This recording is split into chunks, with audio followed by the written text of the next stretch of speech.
Hello, dreamers, and welcome to Haunted Sleep. Just a small heads up, there are a few ads during the first 10 minutes. After that, the experience is completely ad-free. These stories are created with care, and I hope you'll give them a chance. There's something special here that's hard to find elsewhere.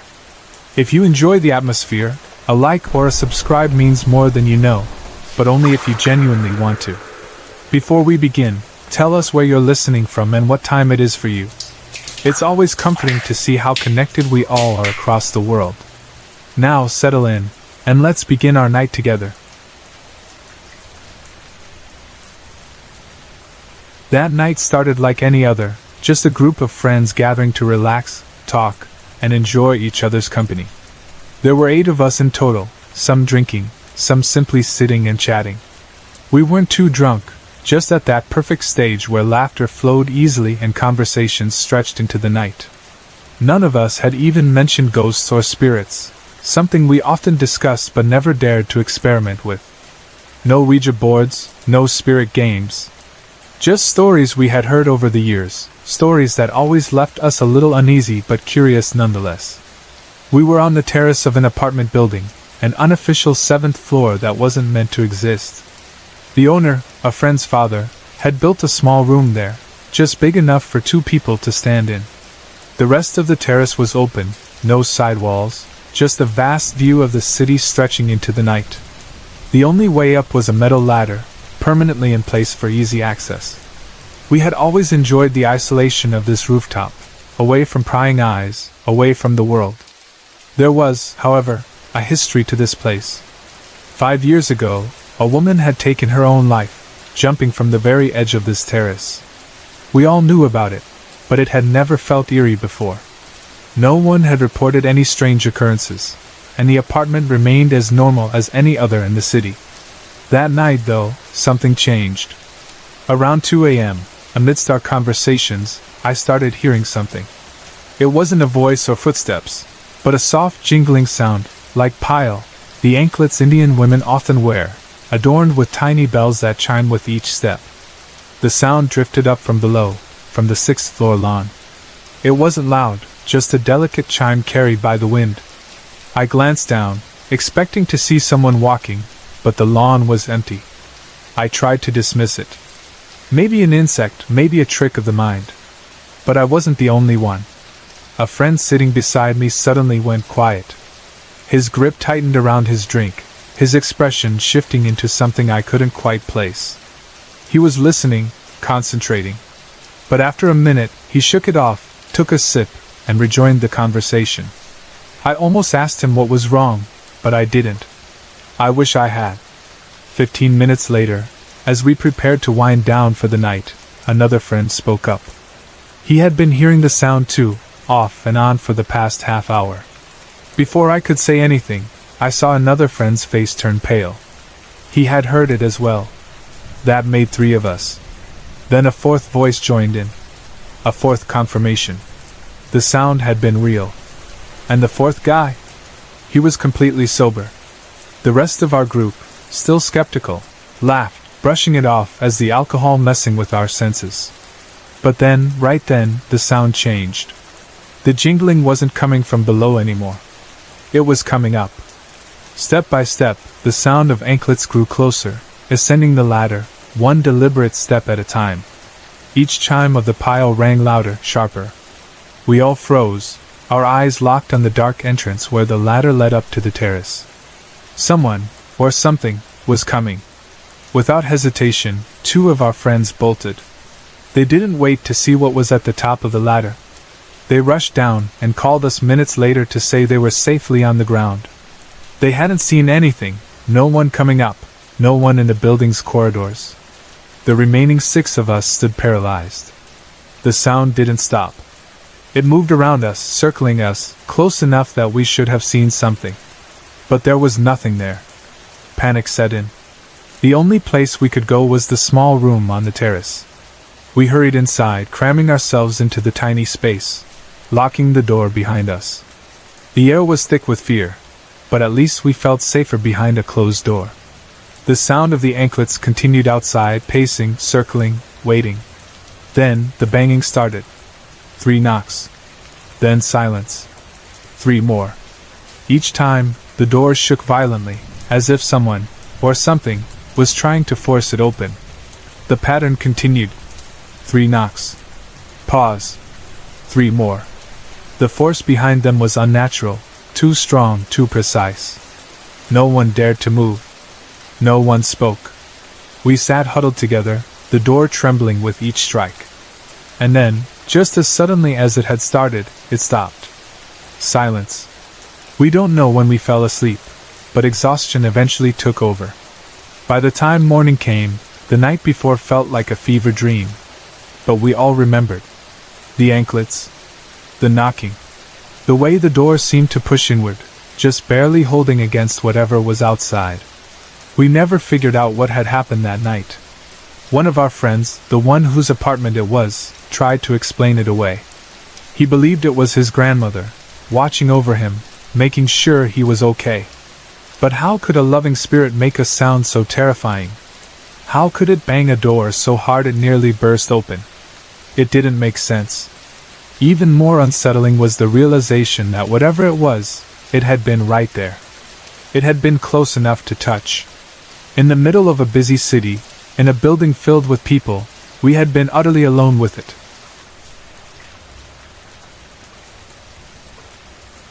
Working in a psychiatric hospital, even a relatively new one, comes with its fair share of unexpected experiences.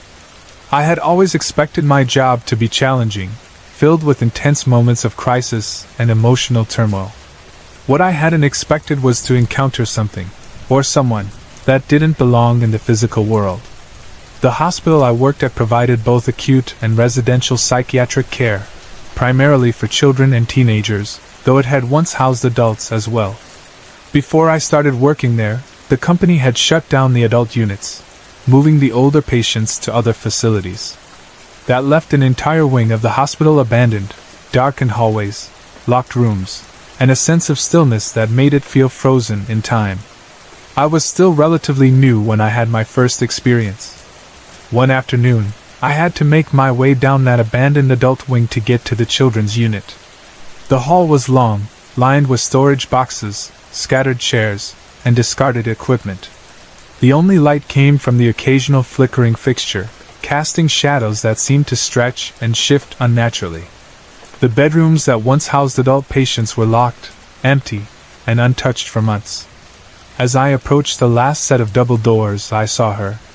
A young girl, no older than 7 or 8, stood at the end of the hall. She had curly hair, a slight frame, and an air of stillness about her that made me freeze mid-step. My first instinct was confusion. How had a child gotten into the abandoned unit? There were strict security measures in place. A child wandering alone in this area was impossible. Trying to keep my voice calm, I asked her, "Where are the adults? Do they know you're not in the day room?" She didn't answer. Instead, she let out a soft giggle, turned sharply to her left, and ran into one of the locked bedrooms. That's when I knew something was wrong. I hesitated, staring at the door she had just run through. Every single room in this hallway was locked. There was no way she could have gone inside. Still, I needed to check. Maybe I had imagined the lock. Maybe there was a rational explanation. I walked to the door, placed my hand on the knob, and turned. It clicked open with ease. Inside, the room was empty. No furniture, no storage boxes. Just blank walls and a small, unused bathroom. I stepped inside, checked the corners, even pulled back the shower curtain. Nothing. I felt my skin prickle with unease as I backed out of the room and grabbed my radio. "This is Flower Scrowback," I said, using my call sign. "I think I saw a little girl, curly hair, in the abandoned 600 unit. New client, maybe? She isn't familiar. I haven't been able to find her again. Are all the kids accounted for?" The response was immediate. A team of nurses and 2 male staff members began checking the unit. Every single child was where they were supposed to be. There was no missing patient, no girl with curly hair. I became the joke of the day. Later, when the search was called off and I was left standing in a mix of embarrassment and lingering dread, An older nurse pulled me aside. I expected a lecture about causing unnecessary panic. Instead, she lowered her voice and said, "So you've seen her?" My heart skipped a beat. "Who?" "The little girl," she said. "We all see her eventually. Every female employee does." I stared at her, unable to find words. "She likes to play," the nurse continued. "She giggles, she runs down the halls, but she's always just out of reach. I've seen her more than once. And trust me, you're not crazy." Word of my encounter spread fast. Quietly, other staff members started coming to me, sharing their own stories. "I felt someone tug on my scrubs while I was doing inventory," one nurse admitted. "Turned around, and no one was there. I heard little feet running up behind me," a coworker confessed. "When I turned, there was nothing. Just the sound of giggling fading away. She pulled my pant leg once," another added, "like a kid trying to get my attention. I looked down, but the hallway was empty." I started paying closer attention. The more I did, the more I noticed. Late at night, in the empty cafeteria, I would hear laughter echoing across the room, even though it was deserted. Once I heard the sound of a ball bouncing in the gym. Assuming a patient had snuck in, I rushed to check. The moment I flipped on the lights, the sound stopped. There was no ball. No one was there. The strangest part? No one had ever died at the hospital. That didn't mean the children who had been admitted there hadn't passed away elsewhere. We had patients from all kinds of traumatic backgrounds. For many of them, the hospital had been the only place they had ever felt safe. Maybe that's why some of them never left. Working in that hospital, I encountered chaos daily: self-harm, violent outbursts, children crying through the night. But nothing unnerved me more than those tiny, unseen hands. Those little footsteps in the halls. The giggle that always seemed to drift away before I could find its source. Some spirits don't haunt out of malice. Some simply stay where they felt safe. Growing up, I never really believed in ghosts. I had heard stories, of course, but they never felt real to me. That all changed one evening after volleyball practice. It was late, and I was walking home, the familiar path leading up to our driveway. As I got closer to the house, I noticed someone ahead of me, just a shadowy figure moving slowly up the driveway. At first, I thought nothing of it. Someone must have been coming over, maybe the person I was expecting that night. I watched as the figure walked right into my house. When I finally got inside, I looked around, expecting to find someone in the living room or kitchen. But the house was eerily quiet. My grandma was in the kitchen, cooking as usual. I asked her, "Hey, who just came in before me?" She barely glanced up from the stove. "Nobody came in before you," she said casually. I frowned. "Are you sure? Because I saw someone walk in." This time, she put her pan down and turned to me. "If you saw someone, it was probably a ghost," she said matter-of-factly, as if that was the most normal thing in the world. I didn't know how to respond. A ghost? I had never seen anything paranormal before, so I brushed it off as a trick of the light or my imagination playing with me after a long day. A few days later, I was sitting outside with my grandma and aunt, as we often did in the evenings. My aunt and grandma smoked their cigarettes, and I scrolled through my phone, half listening to their conversation. The night was quiet, and the only sounds were the occasional passing cars and the rustling of leaves in the breeze. Then my grandma suddenly stiffened. "Oh my God, did you girls see that?" I looked up, confused. "See what?" My aunt's face was pale. There was a shadowy man. He walked from the fence up to those apartments on the hill. I scoffed. "Stop trying to scare me. I know you're just messing with me." But then I saw it. A dark figure was moving past the apartments, walking slowly, deliberately.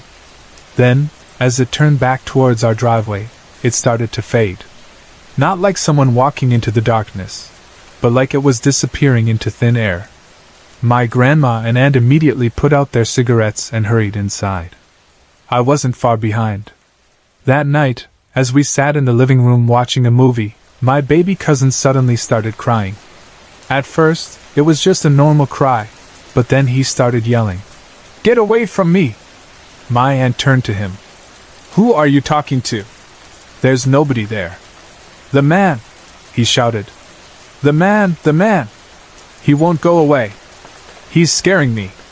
We pulled him onto the couch with us, and after a while, he calmed down.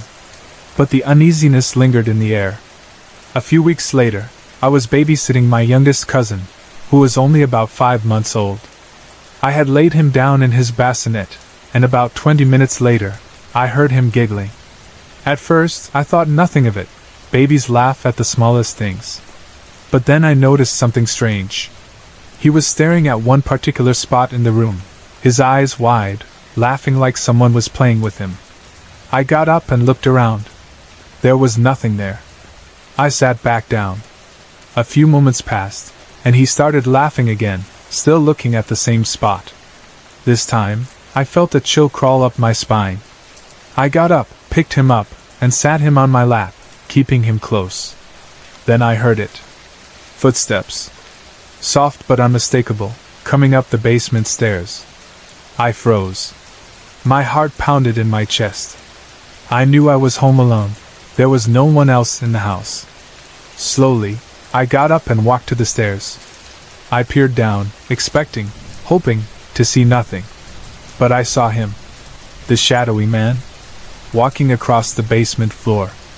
Heading straight into my bedroom. Panic took over. I didn't go downstairs. I couldn't. Instead, I backed away slowly, clutching my baby cousin tight against me.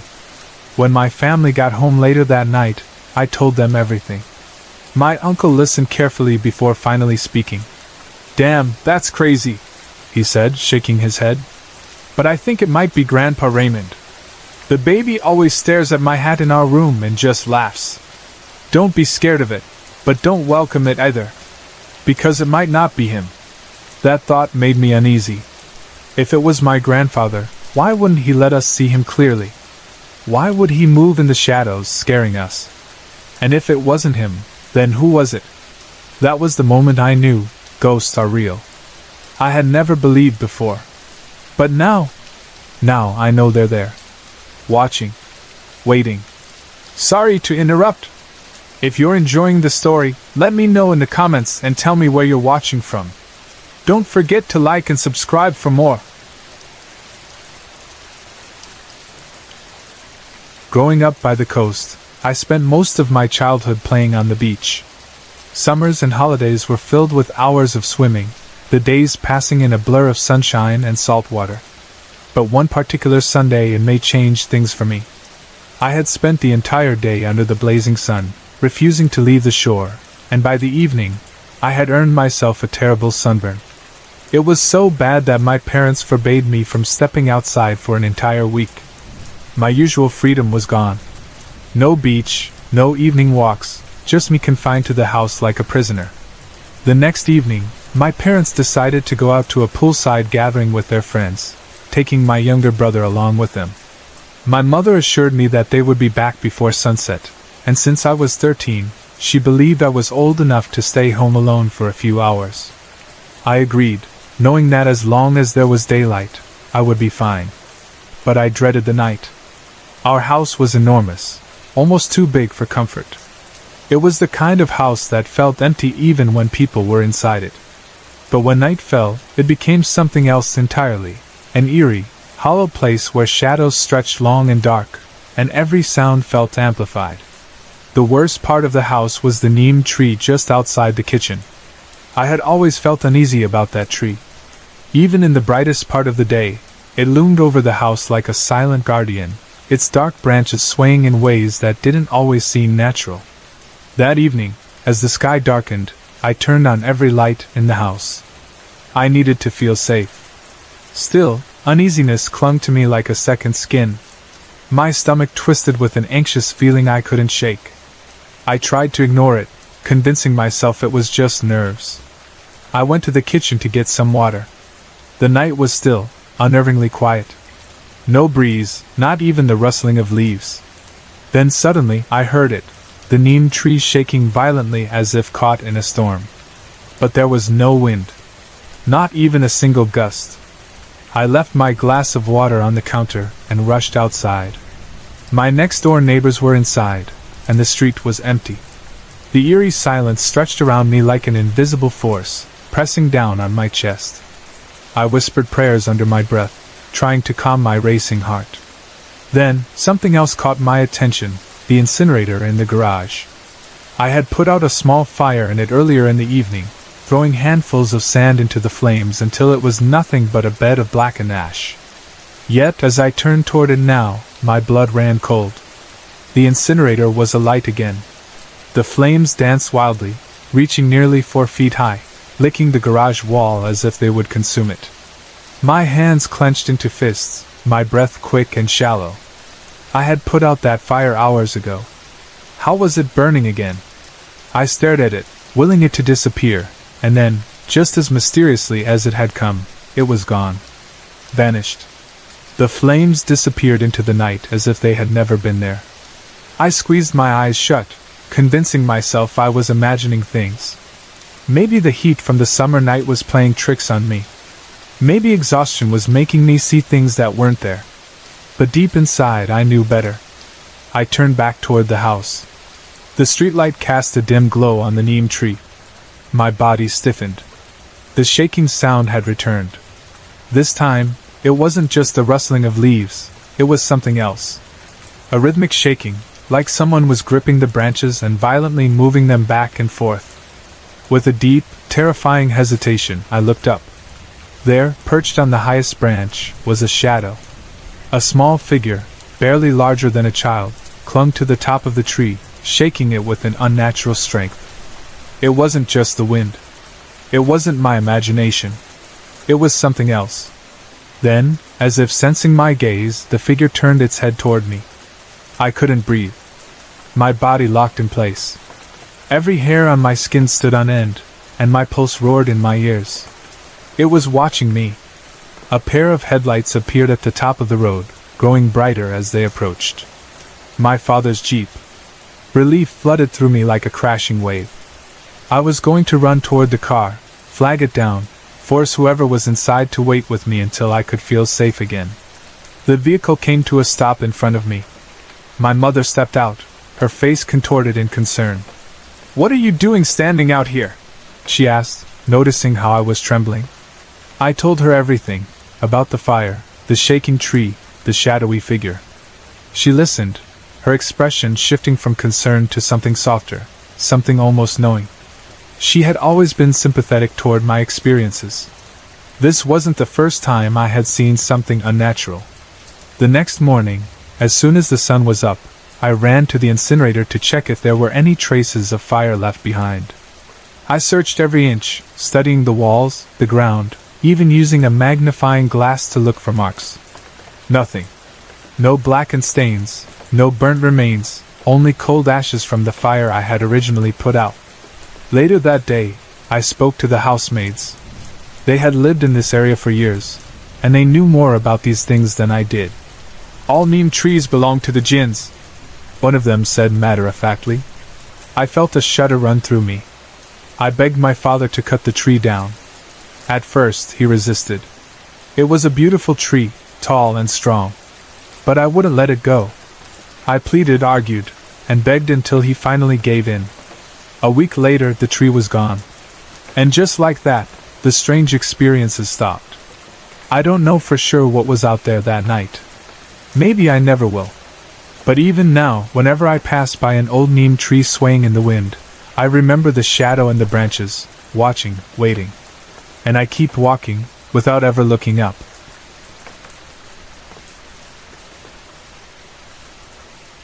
That summer afternoon remains one of the most vivid and unexplainable experiences of my life.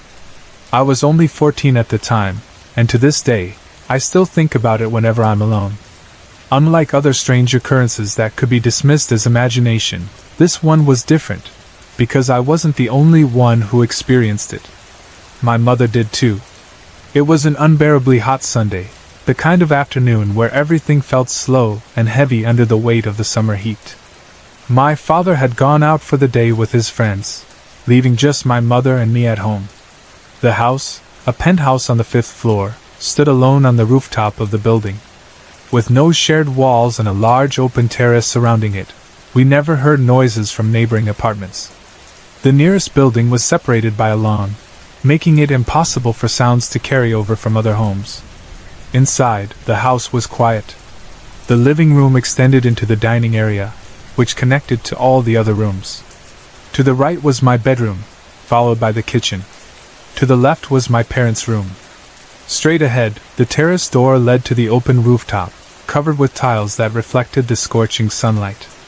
The only sound in the house was the steady hum of our air cooling system, a traditional Indian cooler that muffled outside noise with its rhythmic fan. After lunch, my mother and I decided to take a nap in my room. We switched on the cooler, shut the terrace door to block the hot air, and lay down. My study table was positioned against the wall near the head of the bed, cluttered with books, pens, and other things that a teenager tends to leave scattered. As we lay there, we chatted for a few minutes before slowly drifting into drowsiness. And then it happened. A voice. Faint yet distinct, a soft whisper that cut through the hum of the cooler. "Ma." It was clear enough for both of us to hear it. My eyes flew open, and I turned to my mother. She had heard it too. For a moment, we just stared at each other, frozen in silence, both of us mentally processing what we had just experienced. The voice had come from the dining room, just outside my bedroom door. It was neither a sound from the apartment below nor something carried by the wind. It had been inside our home. It felt like someone had peeked into the room and called out to my mother, almost as if trying to get her attention. We should have investigated. We should have gotten up and checked. But instead, we did what most people do when faced with something they can't explain. We brushed it off. I tried to close my eyes again, but I was wide awake now, my heart pounding in my chest. My mother didn't say anything either, but I knew she wasn't asleep. She had heard it just as clearly as I had. Minutes passed in silence. And then the sounds began. At first, it was subtle, soft footsteps, barely audible over the cooler's hum. But as I listened more closely, I realized the footsteps weren't coming from the dining room or the terrace. They were inside my bedroom, right next to my bed. Someone, or something, was moving around my study table. The faint rustling of papers, the quiet clink of objects shifting as if someone was picking them up, inspecting them, and placing them back down. It was deliberate, careful, like an unseen presence was curiously exploring my belongings. I wanted to believe I was imagining it, but I couldn't. The sounds were too real, too distinct. I swallowed hard, my body rigid with fear. I didn't dare open my eyes, but I needed to know if my mother could hear it too. My voice was barely above a whisper when I asked, "Mom, can you hear that?" Her answer came immediately. "Yes. It's as if someone is in this room." We didn't move. We didn't scream. We didn't even talk after that. We just lay there, silent, listening as the unseen presence continued to shuffle through my things. I don't remember when the sound stopped. Maybe we were too scared to notice, or maybe exhaustion eventually won over our fear. At some point, we both fell asleep. We never spoke about it again. Years have passed since that day, but the memory hasn't faded. I moved to Florida after getting married, far from that house and its unexplained presence. But even here, in a different home, in a different country, I still hear things. Unexplainable noises, footsteps in empty hallways, the rustle of movement in rooms I know are vacant. My husband has noticed them too. Sometimes, he hears a sound that makes him pause, makes him look around as if expecting to find someone standing there. But no one ever is. We don't talk about it much. Like that summer afternoon years ago, we choose to ignore it, pretending that if we don't acknowledge it, maybe it isn't real. But deep down, I know.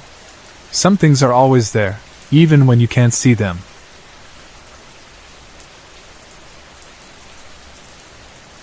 I have always considered myself a spiritual person, but there are a few experiences in my life that have made me question everything.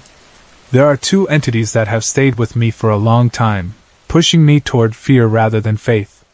One of them has haunted me more than anything else. I call her Abigail. My mother, on the other hand, never calls her by name. She simply refers to her as that girl, or her, whenever she talks about the strange occurrences in our house. For years I avoided talking about her, but now I feel like it's time to finally share what happened. The first thing you need to know is what she looks like. She is small, barely 5 feet tall, with long blonde hair and pale skin. The most disturbing part is that she looks exactly like I did when I was around 8 years old. Every time she has appeared, she has taken on the image of me at that age, as if she were a reflection of my younger self. There's an old picture of me from an Easter Sunday, standing in front of my grandmother's antique chest. I was wearing a pink and white dress with white tights and glossy white shoes. I don't remember much about that day, but that picture has always been a reminder of a time before I started feeling different, before I started noticing the presence of something unnatural. Abigail looks exactly like the girl in that picture. Her name comes from a doll I once had, Abby.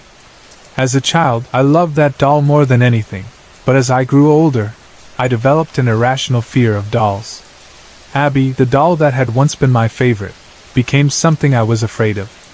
But I couldn't bring myself to throw her away.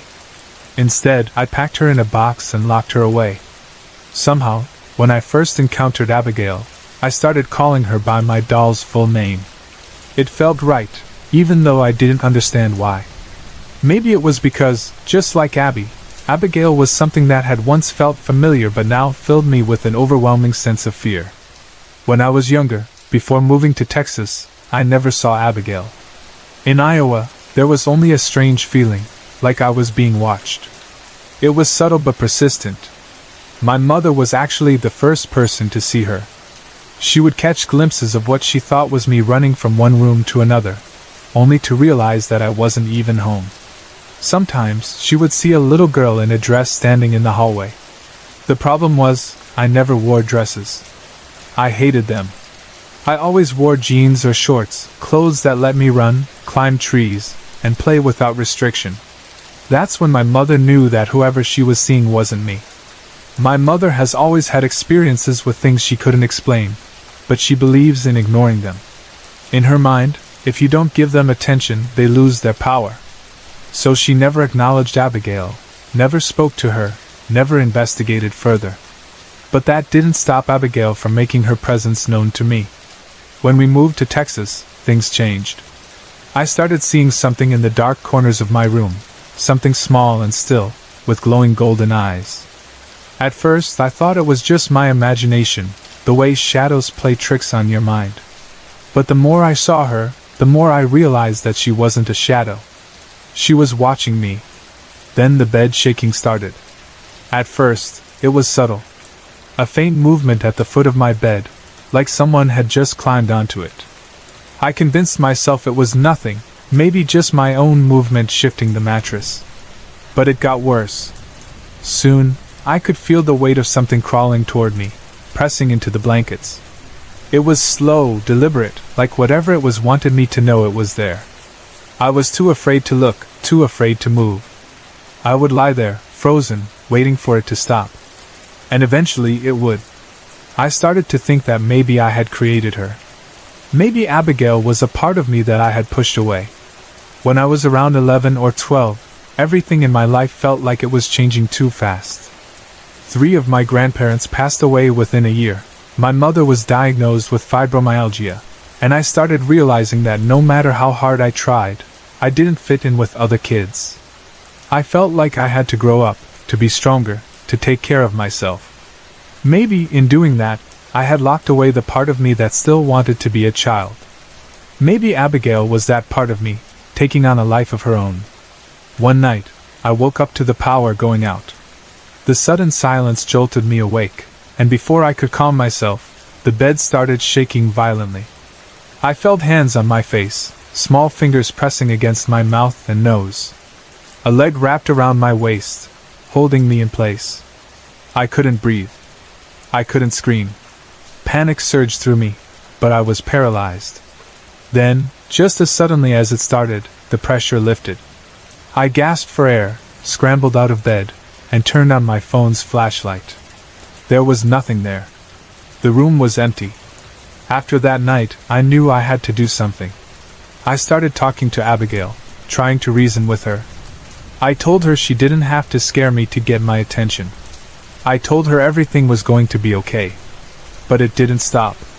Instead, the scratches started. Thin, red marks would appear on my arms, my legs, even my face. I bit my nails down to the skin. I knew I wasn't doing it to myself. Then my best friend had an experience with her. She was over at my house one day while I was getting ready. I was in the bathroom, blow-drying my hair, when I thought I heard her scream my name. It was loud, desperate, like she was in pain. I immediately shut off the dryer and rushed to the hallway, but she wasn't there. I ran to the living room and found her calmly browsing the bookshelf, completely unaware that anything had happened. When I told her what I heard, she got pale. She had heard the same thing happen to her, except it was my voice calling for her from another room. She never wanted to be alone in my house after that. A year later, my pen pal messaged me out of nowhere. She lived in Pennsylvania, and we had never met in person, but we had been writing to each other for years. She told me she had a dream about me, one that had shaken her so much she had to tell me immediately. In the dream, we had finally met in person and were having a great time. But she kept noticing a little girl watching us from the distance. When she asked me who she was, I told her not to say her name, that if she acknowledged her, things would get worse. But she did. And suddenly, the dream shifted into something dark and terrifying. The little girl turned into something monstrous, chasing her, surrounding her with an overwhelming sense of dread. She woke up feeling like she had been warned about something. That was the moment I realized I couldn't keep ignoring this. I had to get rid of her. I prayed, I imagined her being burned away. I told myself she wasn't welcome anymore. For a while it worked. The bed stopped shaking. The scratches faded. I saw her less and less. But my mother still saw her, from time to time, in the corners of rooms or standing in doorways. I don't know what Abigail really is. Maybe she's something I created, a reflection of the part of me I tried to lock away. Or maybe she's something else entirely, something that latched onto me during a vulnerable time in my life. Whatever she is, I have spent years trying to push her away, trying to forget her. But sometimes, in the middle of the night, I still feel the weight at the foot of my bed.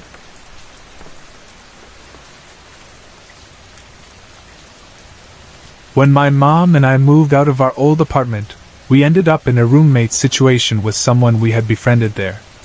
I was still struggling to adjust to the move from Iowa to Texas, but the new house was a definite improvement from where we had been living before. Being in a different school district also meant I had the chance to meet new people. That's where I met my best friend, in what finally felt like a real high school. My previous school had 9th grade in the middle school, and I had always wanted the full high school experience. Moving made that possible. I can't remember if this happened during my 10th or 11th grade year. I think it was 10th, but honestly, I've tried hard to block most of high school out. It wasn't a great time for me, and I don't feel like getting into why. Let's just say it wasn't an environment I enjoyed. One of the worst classes I had to take was dance. I had chosen it over PE because I didn't want to shower in front of other girls. I was, and still am, extremely self-conscious about my body. Dance wasn't much better in that regard since we still had to change in front of each other, but at least it was in the classroom, near the lockers. I found a way to make it work. The way the classroom was set up gave me some peace of mind too. There was an outer door that led to a short hallway, wide enough for the teacher to store mats and props without blocking the way. The inner door had a narrow window, but it was always covered with printer paper. A sign on the door made it clear that boys weren't allowed inside while the girls were changing. One day, as I was walking to class, I peeked through the first door's window like I always did. Even though the door opened outward, I didn't want to accidentally walk into someone. That's when I saw her. A girl I didn't recognize stood in the corner near the second door. Her head was lowered, like she was crying or upset, and her dark shoulder-length hair covered most of her face. She looked like she might be Hispanic, based on her skin tone. She wore a white shirt and black yoga pants, exactly what we had to wear for dance class. A blue bag sat beside her, and she had on white tennis shoes. Something about her made me pause. I felt bad for her. That day, I wasn't feeling as down as I usually did, which was rare. I was almost happy. That was a big deal back then. I decided that I was going to talk to her. Maybe I could make a friend, or at least help someone who looked as miserable as I usually felt. I pulled the door open, ready to say hello, but by the time I stepped inside, she was gone. It startled me. I hadn't looked away for more than a second, yet she had completely vanished. I looked around the room, expecting to see her, but there was no sign of her anywhere. I asked the other girls if someone new had joined the class, but they just stared at me like I had grown a second head. That's what happens when you don't talk much in class. No one had any idea who I was talking about. I started to think she might have been a spirit, but I wasn't ready to jump to conclusions yet. Maybe I had just missed her. The room had an exit to the outside, a loft overhead, and the teacher's office inside. She could have gone into any of those places without me noticing. Determined to figure it out, I went to the teacher and described the girl. The moment I did, her face went pale, and her mouth fell open. She didn't say anything at first, just grabbed her assistant and pulled her into the office. I stood there, confused but also a little nervous. When they came back out, the teacher made an announcement. She told us that some students had reported hearing knocks on the exterior door with no one there. Then she shared something even stranger. Years ago, a girl had taken her own life by hanging herself from the loft above our heads. She emphasized that there were always better ways to deal with problems than suicide, then hesitated before continuing. She admitted that she had seen the girl's spirit herself. One night, she had stayed late to finish paperwork. When she went to the restroom down the hall, everything was eerily quiet. As she was finishing up, she heard someone enter. Startled, she asked who was there, but no one answered. She waited a moment, then looked under the stall door. All she could see were a pair of white tennis shoes. That struck her as odd. Janitors wore black shoes. But when she left her stall and walked past the other one, the door was wide open. No one was inside. She had bolted out of there without washing her hands, using hand sanitizer in her office instead. After telling her story, she glanced at me but didn't single me out. She reassured the class that if we ever saw anything strange in the dance room or bathroom, it was probably just that girl. She had been a sad person, but we didn't need to be afraid of her. After that, class went on as usual. When I saw the girl, she hadn't been frightening. She looked like how I felt most of the time, lost, lonely. I wished I could have helped her, but I had no idea how. Later that year, I decided to actually sit in the cafeteria for lunch. Normally, I spent that time in the library or a teacher's classroom. I didn't have friends there, and I didn't have money for lunch, so I just sat in the back and observed. That's when I noticed something unusual, a golden light circling above the lunchroom. It moved between the ceiling and the students before disappearing. I thought it might have been a reflection, but the ones on the ceiling looked different, flatter, less solid. A strange, overwhelming noise suddenly filled my ears. The cafeteria seemed deafening. I needed to get out. I got up and made my way to the nearest bathroom, the one by the dance room. An assistant principal stopped me, demanding to know where I was going. I argued with him for nearly 5 minutes before he finally let me through. Once inside, I took my time. I had nowhere else to be. I picked a stall, read the graffiti, checked my homework. When I realized the assistant principal might come looking for me, I stepped out to wash my hands. I set my books on a ledge near the door, keeping an eye on them through the mirror. I had a paranoid feeling that someone might rush in and grab them. As I washed my hands, I saw something in the mirror. A large brown orb, about the size of a basketball, floated through the door. It was translucent in the center, and moved slowly down the short hall. My heart pounded. When it reached the corner, I turned to see it with my own eyes, but it was gone. I had never heard of a brown orb before. The sight of it sent chills through me. I grabbed my things and ran straight back to the cafeteria, past the assistant principal without a word. I decided right then and there that I would never use that bathroom again. I still wonder if the orb had anything to do with the girl I had seen. But the fact that I could only see it in the mirror unsettled me. She had shown herself to me twice, yet I had no idea what she wanted. By the time I graduated, I had given up trying to figure it out. For the record, I have tried looking up information about the girl the teacher mentioned. I've never found anything. You'd think it would have been big news, but I came up with nothing, not then, and not now. I know what I saw, but I suspect the teacher wasn't telling us the full truth.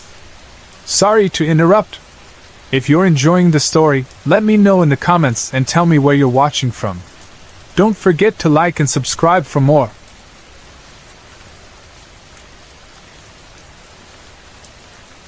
In 1990, my school planned a field trip, something the teachers called an educational experience. All the first and second graders were going to a place called Babyland. When I first heard about it, I was beyond excited. My mother was pregnant at the time, and I thought this trip would teach me so much about babies. Maybe it would even help me become the perfect older sibling for my soon-to-be brother or sister. At that time, English wasn't my first language, and neither of my parents spoke or read it. As a first grader, I did my best to translate what I understood about the trip to them. The only word that stood out to me was Babyland, so that's what I focused on. There were a few more words in the name, but I didn't know what they meant, so I left them out. My parents agreed to let me go, and I couldn't have been happier. The morning of the trip, I packed everything the school had asked us to bring: crayons, chalk, some blank art paper, and a sheet to sit on. In my mind, this was going to be a magical day. I imagined sitting on my picnic sheet, surrounded by babies, drawing pictures for them and showing off my skills. I was so eager, I could hardly wait. When I got to school, I noticed something odd. A lot of kids hadn't shown up or hadn't been given permission to go on the trip. Out of about 60 first and second graders, only 40 of us were going. I felt bad for the kids who would miss out, so I decided right then that I would draw lots of cute babies and show them later. I had a mission now, and nothing was going to stop me. But when we finally arrived at Babyland, it was nothing like what I had imagined. Instead of a playground full of babies, all I saw was endless green grass. Some of the sprinklers were on, and neatly arranged stone blocks stretched across the land in perfect rows and columns. It looked strange to me. Where were the balloons? Where were the parents? Where were all the babies that were supposed to live in Babyland? The bus came to a stop, and we stepped out. I waited for a clown or someone fun to greet us, but instead, 2 adults in dark suits met us. They spoke in a language I didn't fully understand. Looking back, I realized it was English, but at the time, I wasn't paying attention. My eyes kept scanning the area, still searching for the babies. But all I saw were stones, statues, and grass. It was nothing like what I had expected. Our first activity was to place our art paper on a rectangular stone piece and trace over it with chalk or crayons. The instructors demonstrated, and we followed. I quickly became bored. All the other kids were running around, chasing each other, not really interested in tracing stones either. I sighed, disappointed. This wasn't what I had imagined at all. I had come to draw babies, not boring stone blocks. I laid out my picnic sheet and sat down, looking for a stone that seemed interesting enough to sketch. But they all looked old and unappealing. I leaned back, letting my disappointment sink in. That's when I noticed a little boy nearby, sketching frantically. He moved from stone to stone, tracing as fast as he could. He looked so focused, like he was having the best time. Curious, I ran over to him. "What are you doing?" I asked. He didn't respond. I decided to copy him, sketching the same stones he did, but he kept moving to the next one before I could finish. "Hey, slow down!" I called after him. He didn't listen. He just ran farther away. Eventually, I stopped sketching and focused only on keeping up with him. But he was fast. He disappeared behind a tall statue, and I chased after him. When I got there, he was gone. I searched for about 10 minutes before giving up. Sighing, I decided to sketch the writing on the statue instead. As I finished, I felt someone watching me. I looked around, but no one was nearby. The rest of the students and teachers were far off in the distance. "Hey, up here!" a voice called. I looked up, and there he was, sitting on top of the statue. "Wow! How did you get up there?" I asked, looking for a way to climb up and join him. But there was no way up. Then I heard his voice again. "Over here, behind you!" I spun around. He was standing right behind me. My heart jumped, and I stumbled back. "How did you do that?" I asked. He just giggled and ran away. "What's your name?" I called after him. "Robert, but you can call me Robbie," he shouted before disappearing behind another stone. Something about him felt off. I didn't know why, but something wasn't right. Just then, one of the teachers spotted me and called me back to the group. As I hurried back, the realization hit me like a wave. Robert had spoken to me, but I never saw his mouth move. His skin was pale, too pale. His clothes looked strange too, like he was wearing a single-piece outfit, something that didn't fit the weather. My stomach twisted with unease. When I reached the teacher, she scolded me for wandering off. I tried explaining that I had been looking for fun places and babies. She paused, studying me carefully. Then she asked if my parents had told me anything about this trip. I told her that I had been the one to translate the name, Babyland, to them. The color drained from her face. She took a deep breath and told me the truth. Babyland wasn't a fun place for babies. It was a cemetery for infants and children. The full name was Babyland at Pinelon Memorial Park. I had misunderstood, thinking it meant a big park filled with happy memories. In reality, we were there to do stone rubbings of children's gravestones. The realization sent a chill through me. I had been running across the graves of children. I looked down at the paper I had been sketching on. My breath caught in my throat. The name I had traced was Robert E. Smith. Beneath it, the inscription read, "Our beloved son, you're in God's arms now. 1950 to 1956. My hands began to tremble. I remembered Robbie's pale skin, his old-fashioned clothing, the way his voice didn't match his mouth. I had been playing with a ghost. Fear took over, and I dropped the paper. I wanted to run, but my legs felt frozen. All I could do was stare at the name written in front of me.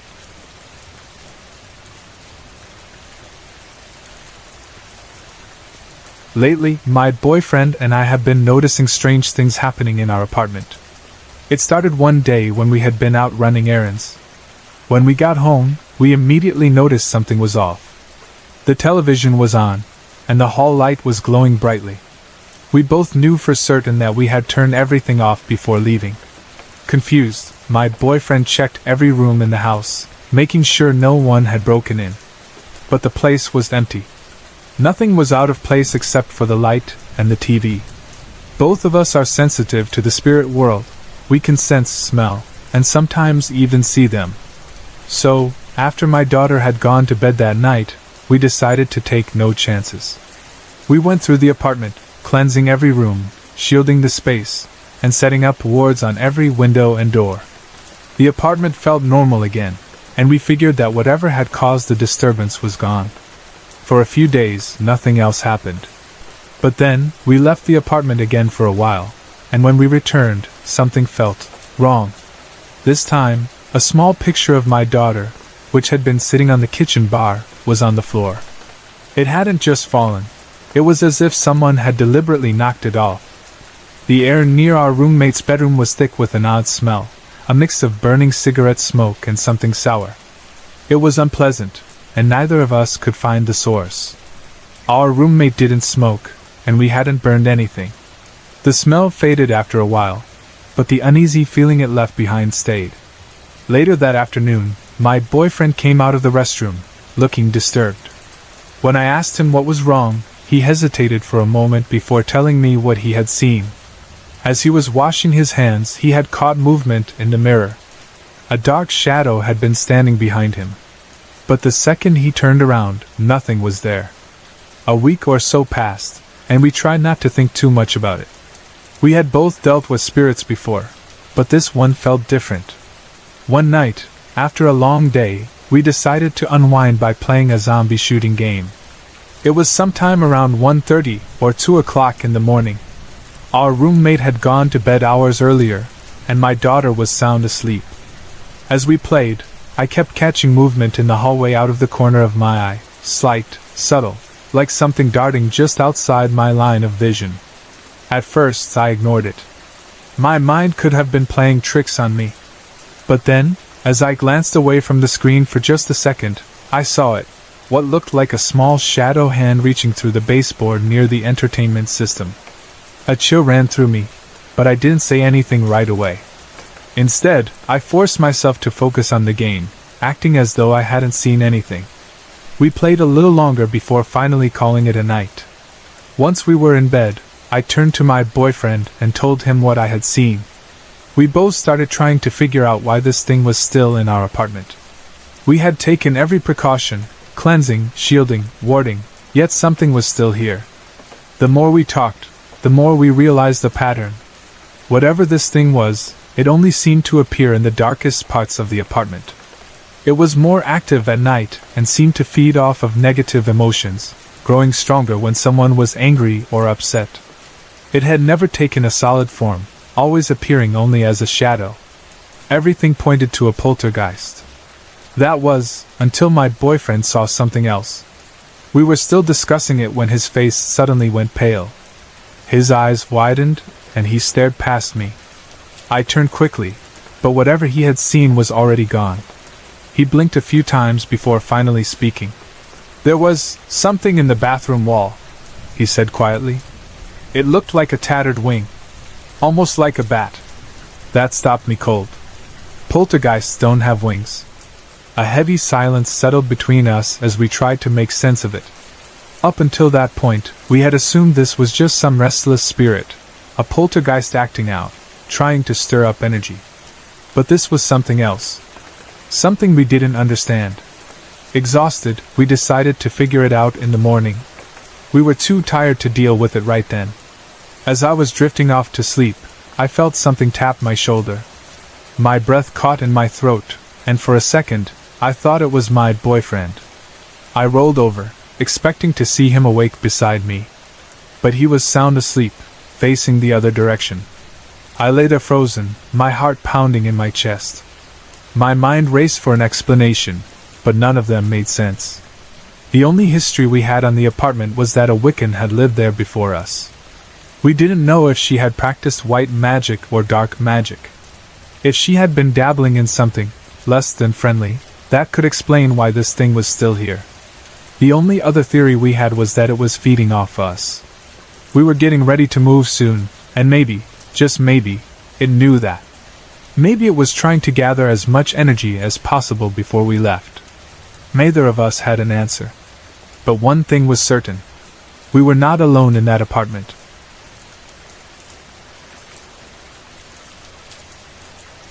I used to live in this house, but by the time this happened, I had already moved out. It was an old 2-story house with a basement. The second floor had been turned into a separate apartment where 2 girls I knew pretty well lived. My old roommate and friends still stayed on the main level. Strangely, even though I lived there for a while, I never experienced anything paranormal. Maybe it was because the house was always full of people and noise. The setup of the house was simple. In the kitchen, there was a staircase leading up to the second floor. It had a door that could be closed and locked, keeping the 2 levels separate. But most of the time, the girls upstairs would come down to hang out or say hi whenever they wanted. It wasn't unusual to see them coming and going freely. The experience I had wasn't scary. In fact, I think that's why I appreciate it so much. There was no mistake, no second guessing. It was real. I saw it clearly. That's what makes it so memorable. One late afternoon, a friend and I were looking for a place to drink our beers. We weren't 21 yet, so bars were out of the question. I called up my old roommate, who still lived at the house, and asked if we could hang out there. He was working all evening at a restaurant but gave me the okay to let ourselves in and make ourselves comfortable. We parked on the street out front and walked up to the house. As soon as we stepped through the front door, we were in the living room. On the opposite side was the doorway to the kitchen. To the left, there was a doorway leading to the master bedroom. My friend headed that way, probably to use the bathroom attached to the room. That's when it happened. As soon as he disappeared into the bedroom, I looked straight ahead into the kitchen. There, standing in the doorway, was a tall brunette girl. Thinking it was one of the girls from upstairs coming down to see us, I greeted her casually. "Hey, name, what's up?" She didn't respond. She just turned around and walked back into the kitchen, out of sight. It was strange. She had completely ignored me. That wasn't like her. I frowned and walked through the living room toward the kitchen, flipping on the light as I entered. The room was empty. I glanced around, confused. The doors leading outside, the door to the basement, and the stairs to the second floor were all closed. And they were old, heavy doors, the kind that made noise when they were opened or shut. I would have heard if she had left. Still, I checked. I opened the basement door and peered down into the darkness. There was no way she had gone down there alone. I called her name again, my voice echoing slightly in the stillness. No answer. A strange feeling started creeping in. The kind that makes the hairs on the back of your neck stand up. I turned around and walked back through the living room, heading toward the master bedroom. I looked out the window to check if either of the girls' cars were outside. Nothing. The house was completely empty except for us. Just then, my friend came out of the bathroom. I sat down on the couch and grabbed a beer, my mind still trying to process what I had just seen. A few minutes passed before I finally told him about it. He looked at me, frowning. "I heard you say hi to someone." That confirmed it for me. I had spoken out loud, fully expecting someone to respond. But no one had. And yet I had seen her. She was there. Most of the time, when people claim to see something paranormal, it's just a quick movement out of the corner of their eye, something fleeting, something easy to dismiss. But this was different. I had time to process what I was seeing. Time to acknowledge that it was a person. Time to talk to her. I watched her turn and walk away as naturally as anyone else would. There was no blur, no flicker, no sudden vanishing. She moved like a real, living person. That's what keeps this moment burned into my mind, even after all these years. I've thought about it a lot. Maybe she was just checking out who had come into the house. Maybe she wasn't interested in us. I kind of wish she had talked back. I would have loved to ask her who she was, what she was doing there. I always wonder, what do they do when no one is around to see them?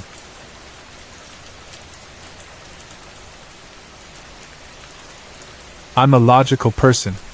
As an engineer, I troubleshoot issues that don't have an obvious cause and can usually find a rational explanation where others can't.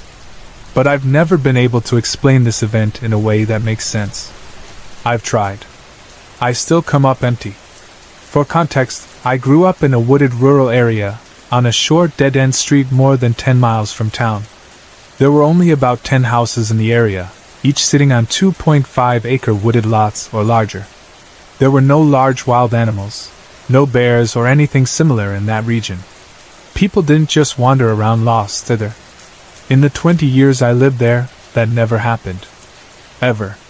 Keep that in mind. When I was 6, we got new neighbors in the house next to ours. I was thrilled because they had kids around my age. The house had originally belonged to an older couple who passed away. Their adult children had lived there for a while before selling it to their cousins, who became our new neighbors. They had 2 boys. One was 3 years older than me, I'll call him T, and the other was just a year older. We became great friends, sometimes rivals, but mostly we got along. Years later, when I was in my early teens, T would sometimes come over late at night after hanging out with his friends. He'd throw small rocks at my window to get my attention. My bed was right next to the window, so I'd quietly slide it open and whisper to him. We'd chat for about an hour, telling stories or just joking around. Since my window faced his house, I could usually tell if he was home by the light outside his side door. One summer night, when I was about 14, I heard a car pull into T's driveway. My window was open, and I listened as he got out, talking to his friends before they drove off. I whispered as loud as I could without waking my parents, asking him to stop by and chat. He didn't respond, probably because he didn't hear me. That's when I had what I thought was a brilliant idea. I'd sneak outside and scare him. I had spent years playing in the woods, learning how to move quietly, pretending to be a spy or an American Indian scout. T and I had scared each other countless times before, and I was good at sneaking around. It seemed like the perfect opportunity. Silently, I climbed out of bed and slipped downstairs. I went through the back garage door, which led to our backyard. From there, I crossed the gravel area behind the house, then took the well-worn path through the woods that led to T's yard, just about 25 feet away. My parents had put gravel around the back of the house because nothing grew well in the shade of the oak trees. To keep the noise down, they had placed large 14-inch oak rounds as stepping stones. If you stepped off the rounds, the crunch of gravel would give you away. I picked my way silently across the wood rounds, my eyes adjusting to the darkness. But I didn't see T. Then, I heard the door to his house close, and the light outside turned off. He had gone inside for the night. I was about to turn back when I noticed movement in the woods between our houses. Not on the path we always used, but deeper in the underbrush. That was odd. The woods there were full of wild rose and raspberry bushes, thorny, painful to walk through. Why would T be moving through there? Maybe he had seen me sneaking out and was trying to scare me first. I crouched low, watching. Something human-sized moved slowly through the trees, pausing every few steps as if listening, waiting. It wasn't heading toward my window. It wasn't taking the path. It was moving strangely, stalking, as if it were hiding. A strange feeling crept over me. I whispered for T again, hoping for a response. Silence. I started feeling uneasy. This wasn't how T moved. If he were trying to scare me, he'd be playful about it. This felt wrong.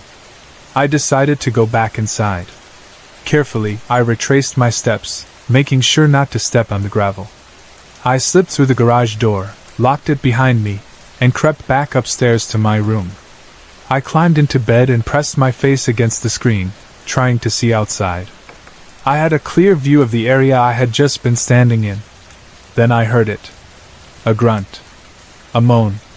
It came from right below my window. Something had fallen into the window well. If you've never seen one, a window well is a semicircular hole dug out around a basement or subfloor window, reinforced with metal to let natural light in. It's about 3 or 4 feet deep. There was no way T would have fallen in there. We had been playing hide-and-seek and running around our neighborhood for years. We knew every window well, every house footprint, every shortcut and hidden spot. It was second nature. The noise I heard wasn't a startled yelp or an ouch from a friend messing around. It was different. The grunt had sounded human, but not quite right. And then, just as quietly, something pulled itself out of the well. My heart pounded. I stayed completely still, listening. Then I heard the gravel crunch. Whoever, whatever, it was had stepped into the gravel pit. No. T wouldn't have done that. He knew about the log rounds. He knew my parents were strict. He was just as good at being silent as I was. I held my breath. The footsteps stopped. I stared out the window, pressing my face against the screen, trying to see something, anything. I strained to listen, waiting to hear footsteps leaving, but I never did. I don't know how long I stayed like that. Maybe 30 minutes. It felt like an hour. Eventually, exhaustion won out. I must have fallen asleep because the next thing I knew, it was morning. I've gone over this memory so many times. I've tried to rationalize it, to come up with some kind of logical explanation. But nothing fits. There were no large animals in the area. No one ever wandered around lost in our neighborhood. No one would have been sneaking through thorny brush in the dead of night for no reason. I have no idea who, or what, I saw that night. And that still bothers me.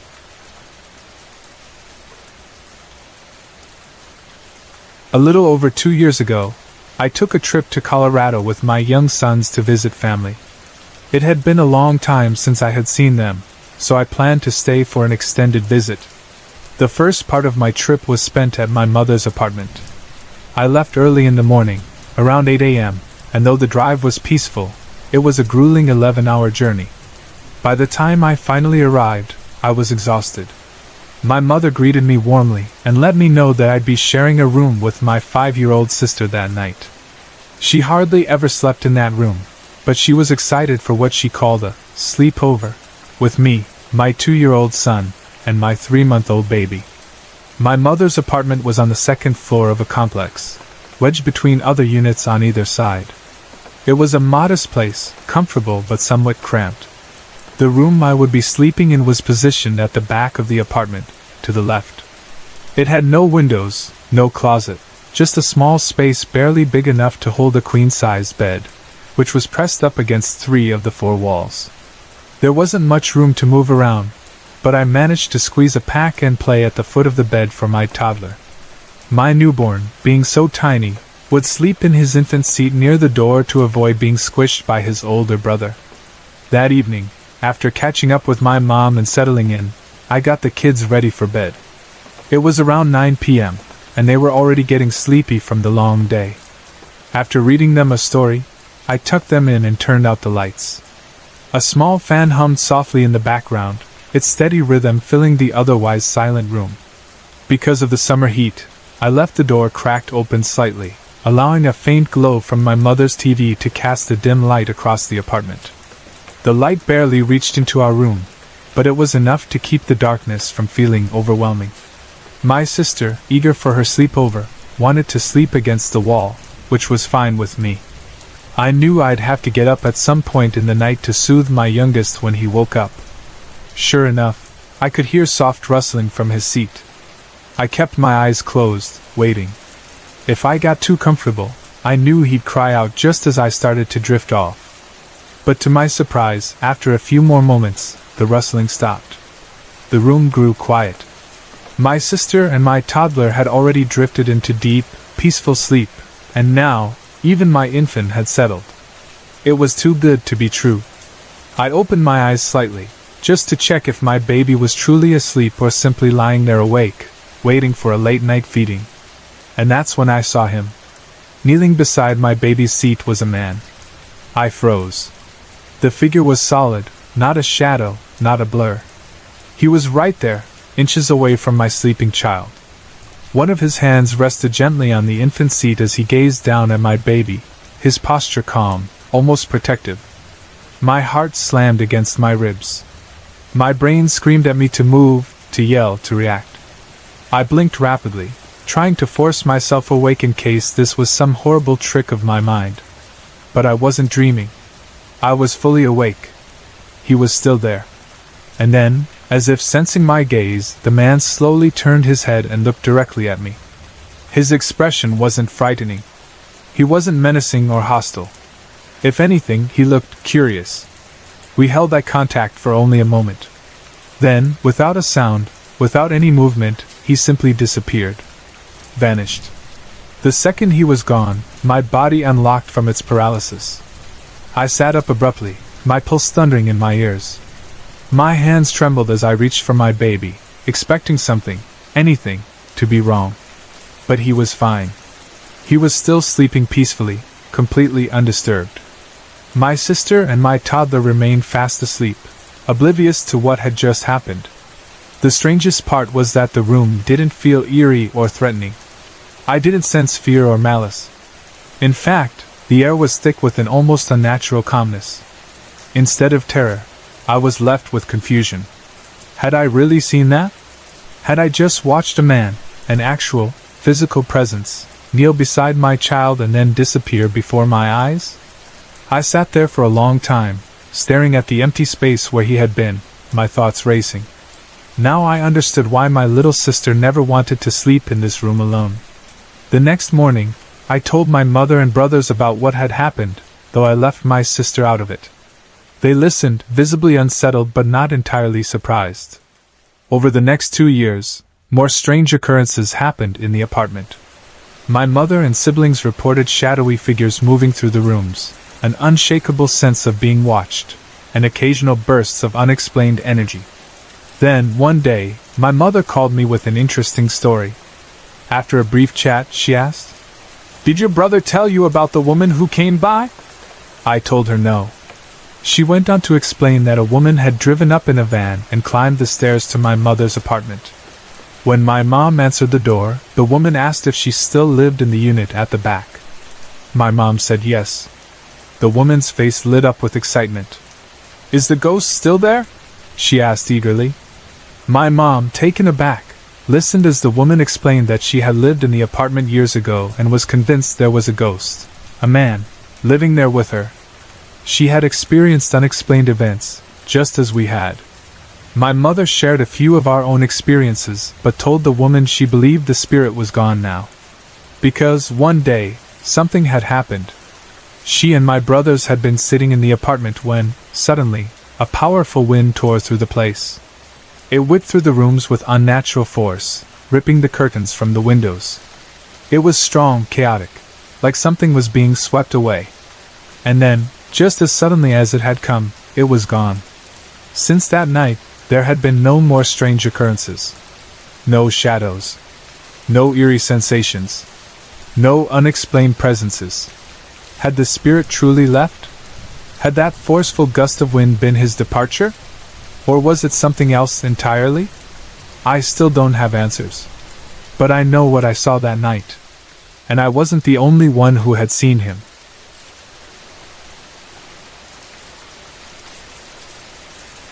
My sister and I talk frequently over the phone. Our conversations cover a range of topics, but more often than not, they tend to drift toward the supernatural. Strange things seem to happen regularly, both to her and to the people around her. The same goes for me. Because of that, paranormal experiences aren't just occasional oddities in our lives. They're something we've come to accept as normal. Usually, when something strange happens, my sister calls me to tell me about it, sometimes to warn me. Over time, she developed a theory that, to this day, either of us can fully explain. She believes that when our mother is in a deep state of depression or suffering from an illness, the disturbances intensify. Odd occurrences, things moving on their own, unexplained noises, everything escalates whenever our mother is in distress. I never dismissed the idea outright, but I wasn't completely convinced either. Then, one evening, around 6:30, I got a call from my sister. She sounded a little shaken. She had just arrived home with her partner after a long day. They had settled in for the evening, and she changed into her pajamas before sinking into her recliner to relax. But as soon as she got comfortable, she felt a sharp, burning pain on her left thigh. At first, she thought she had sat on something, maybe a stray piece of plastic or a sharp object hidden in the cushions. She searched the chair but found nothing. Shrugging it off, she tried to relax again. But moments later, she felt the same sensation, only this time, it was accompanied by pressure, as if something unseen was pressing down on her skin. She checked her leg again. This time, there was something there. A long, burn-like scratch was forming on her thigh, right in front of her eyes. It wasn't just on the surface of her skin. It was developing beneath the skin, rising as if something had scratched her from the inside. This wasn't the first strange occurrence in her home. A few months earlier, her partner had experienced something even more unsettling. One morning, while getting ready for work, she stepped out of their bedroom as usual. But the moment she entered the hallway, something grabbed hold of her entire body. She couldn't move. She couldn't scream. She described it as a full-body freeze, as though some invisible force had locked her in place. As panic set in, she became aware of something standing in the hallway with her. It was darker than the darkness itself. A tall, shadowy figure loomed in the dim space, watching her. She couldn't make out any features, only an overwhelming presence, one that seemed to radiate malice. Just as her fear reached its peak, the entity suddenly released her. The moment she could move, the shadow dashed into the living room and vanished. She turned on the hallway light and ran after it, but the room was empty. Hearing these stories from my sister didn't shock me. I had always been open to the paranormal. My belief was simple: if something happens, it happens. If it doesn't, fine. I wasn't quick to jump to conclusions, but I also didn't ignore the evidence when it was right in front of me. Still, I didn't think these events had anything to do with me or our mother. Then, a few days after that phone call, something happened in my own home. It was early morning, around 5 a.m., an hour after my husband had left for work and an hour before my kids would wake up for school. I liked to use this time to clean. The house was quiet, and I could get things done without interruption. At the end of the hallway were 2 bedrooms. One belonged to 2 of my kids, and the other to the rest of them. As part of my morning routine, I walked into the first room to turn off their TV, which they kept on overnight as a nightlight. But when I stepped inside, I noticed something odd. The beds were empty. Confused, I walked across the hall and checked the other room. All of my kids were in there, fast asleep. They had moved into one room together. I turned off the TV in the empty room, closed the door, and went back to my cleaning. A few minutes later, I stepped out of the bathroom and noticed the bedroom door was open again. I sighed. One of the kids must have woken up and gone back to their bed. I walked down the hall and peeked inside. The room was empty. I turned around and checked the other room. My kids were still there, sleeping in the same positions as before. My frustration grew. I turned off the light, shut the door, and continued with my chores. Not long after, I passed the hallway again and felt my stomach drop. The door was wide open.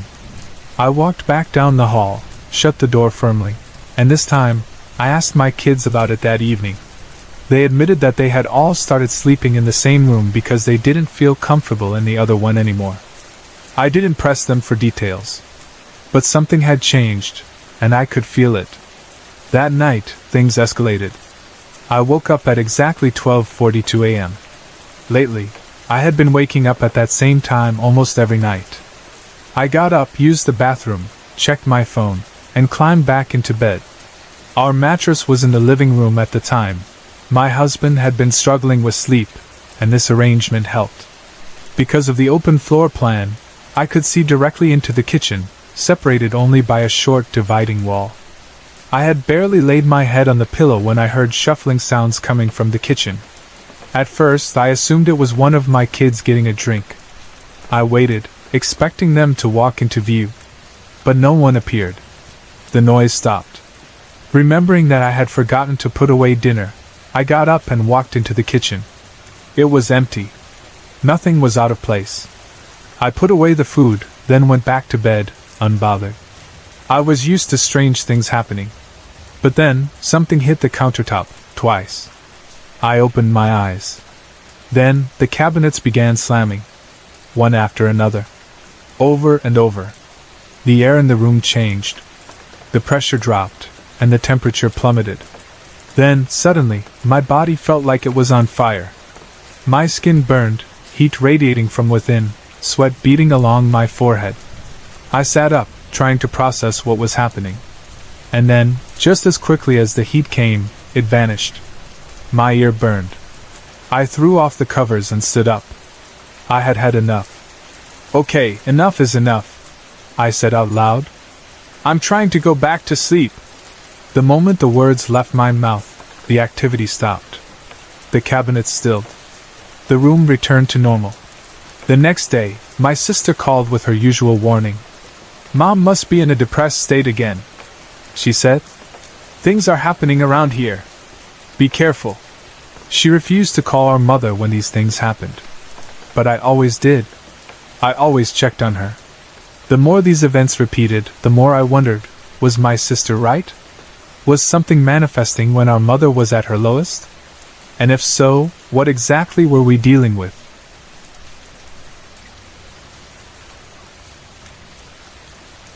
My husband and I moved to El Paso, Texas, in the fall of 1998, along with our 2-year-old daughter and 3-year-old son. like most young families, we were hopeful, excited for a fresh start. Our first stop was a rental home, nothing special, but it gave us a place to land while we figured out our next steps. That house, though, had a strange energy to it. The neighbors were quick to fill us in on its history. The previous owners had been drug cartel members who kept Rottweilers, and according to those who had watched from behind their curtains, they had been hauled off one day by men in black suits, law enforcement, though exactly which agency, no one seemed to know. The house itself showed signs of a frantic search. The front door and master bedroom had broken door frames, and there was other damage throughout, the kind that suggested someone had been desperately looking for something. But the worst part was the front bedroom, the smallest one. From the moment we moved in, our daughter refused to sleep there. If we put her to bed in her room, she would wait until we were asleep and sneak into ours. Every single night. And honestly, I didn't blame her. That room felt different. Heavier. The air inside it carried an unshakable weight, as if something unseen lingered there, watching. We only stayed in that house for 6 months. Aside from the general sense of unease, nothing outright happened, so we brushed it off as a bad vibe and moved on. In the spring of 1999, we found our permanent home, a beautiful 2-story stone house, built in the 1920s, with a full basement. It sat on a large corner lot, an unusual patch of greenery in the middle of the desert. The house had more trees and shrubs than any other place around, and more than one person had commented on how spooky it looked. We didn't care. It felt like a good home, a place where we could finally settle. But from the very first day, the house made itself known. The first odd thing we noticed was in one of the upstairs bedrooms, the smallest one. The room was mostly empty, except for one thing. Hanging on the wall was a massive, black and white photo of a baby boy. The picture had been blown up so large that it was blurry. And it was haunting. The baby was probably 12 to 18 months old, dressed in old-fashioned clothes, staring out from the past. The frame was expensive, the kind that suggested the photo had been important to someone. Maybe it was just my imagination, but the picture unsettled me. You don't blow up a photo to that size unless it's meant to be cherished. And if the child had still been alive, wouldn't they have taken a better picture?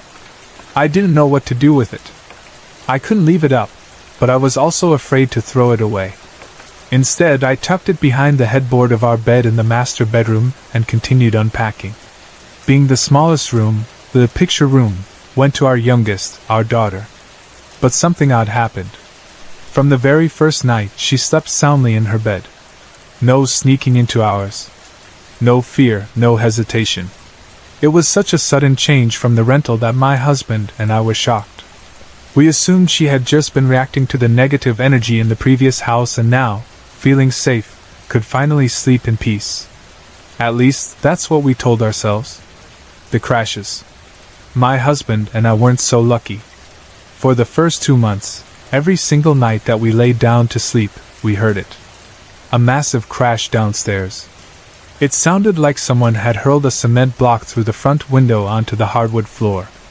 The first time, we bolted out of bed, hearts pounding, expecting to find shattered glass and debris everywhere. But there was nothing. Everything was in its place. The windows were intact. The doors were locked.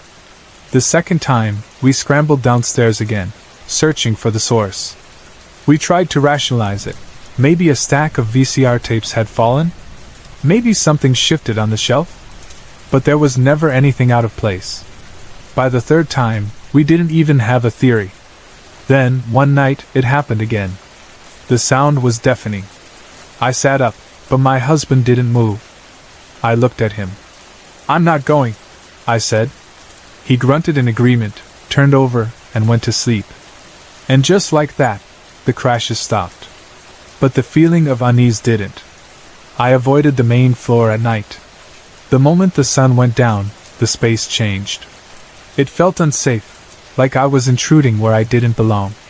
If my husband was away on business, I would retreat upstairs early, unwilling to sit alone in that space. I assumed I was just being silly. Until I heard the voice. Mama. It was about a year after we moved in.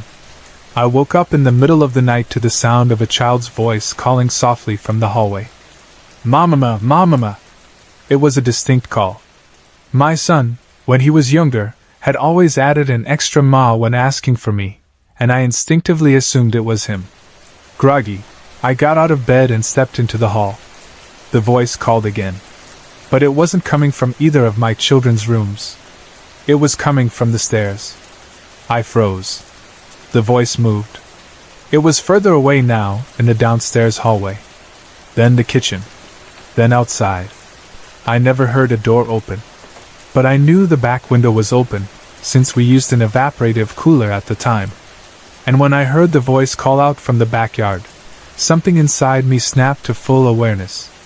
I rushed to my children's rooms. Both of them were sound asleep. Whatever had been calling me wasn't them. I didn't scream. I didn't run. I just climbed back into bed, pressing against my husband, wide-eyed and silent, until morning. I never spoke about it. Until years later, when my husband and I were at his mother's house, sitting on the porch while relatives swapped ghost stories. I finally told my mom a story.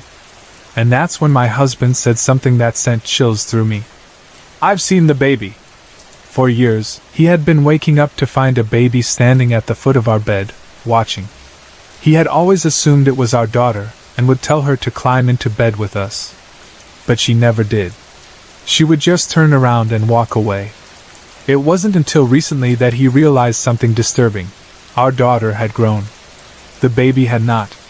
We decided it was time to put an end to whatever was in our house. My mother-in-law, being a devout Catholic, sent me home with a Gatorade bottle full of holy water. Hispanic Catholics are prepared for the supernatural. I went through every room, every doorway, every window, blessing everything in the house. I spoke out loud, asking the baby to call for its family, for someone to come for it. And after that, we never heard or saw the baby again. But something lingered. For months, I was terrified of turning my back to the first corner of the stairs at night. I felt watched, vulnerable.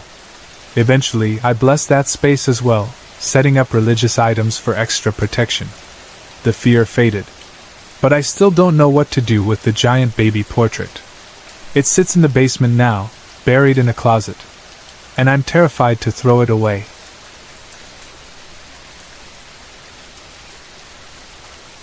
It's been 10 years since I had my encounter with an apparition while riding my ATV one evening.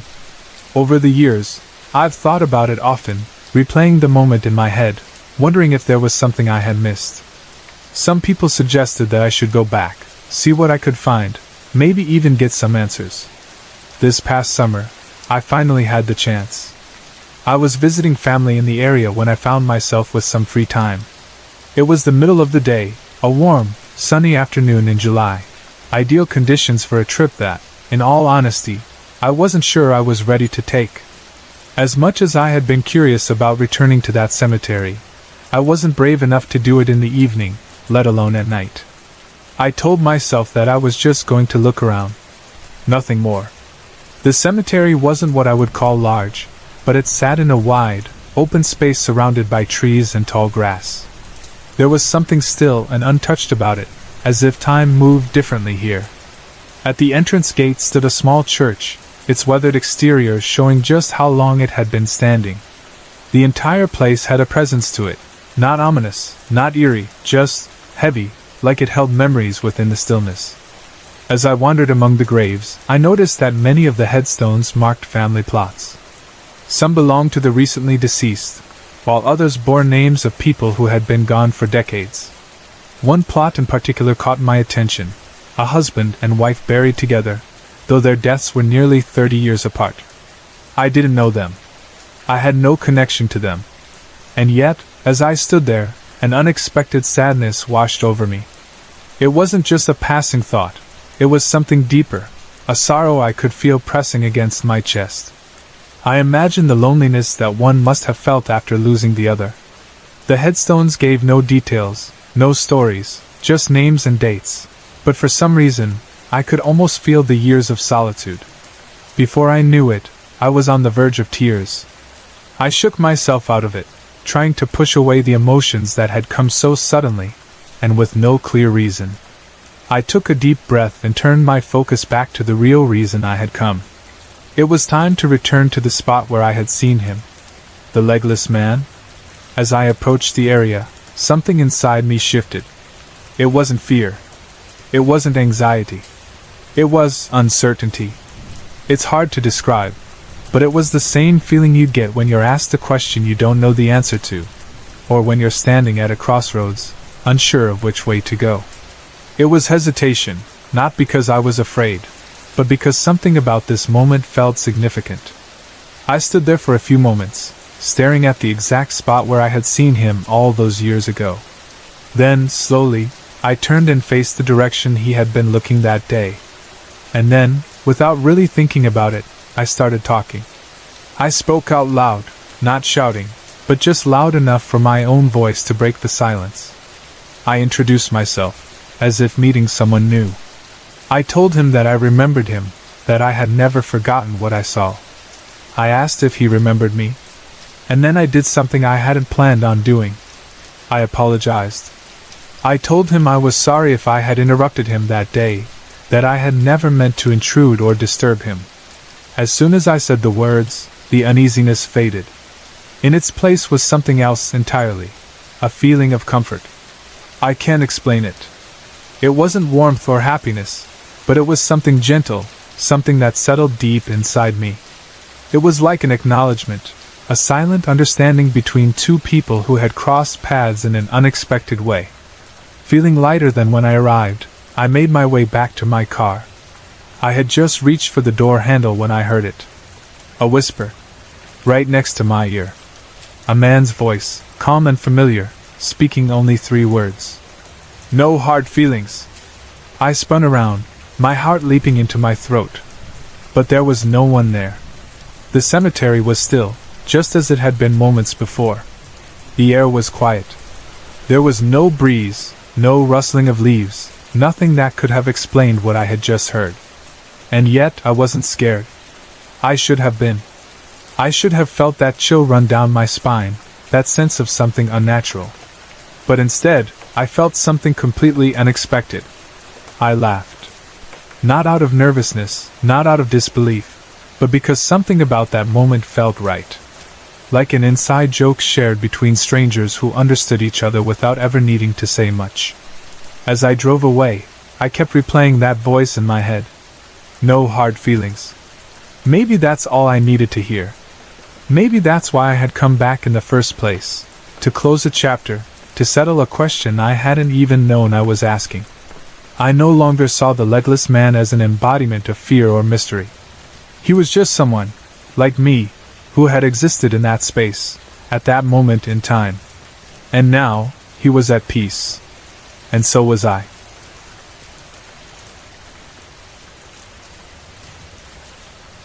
The summer of 2003 was one I would never forget.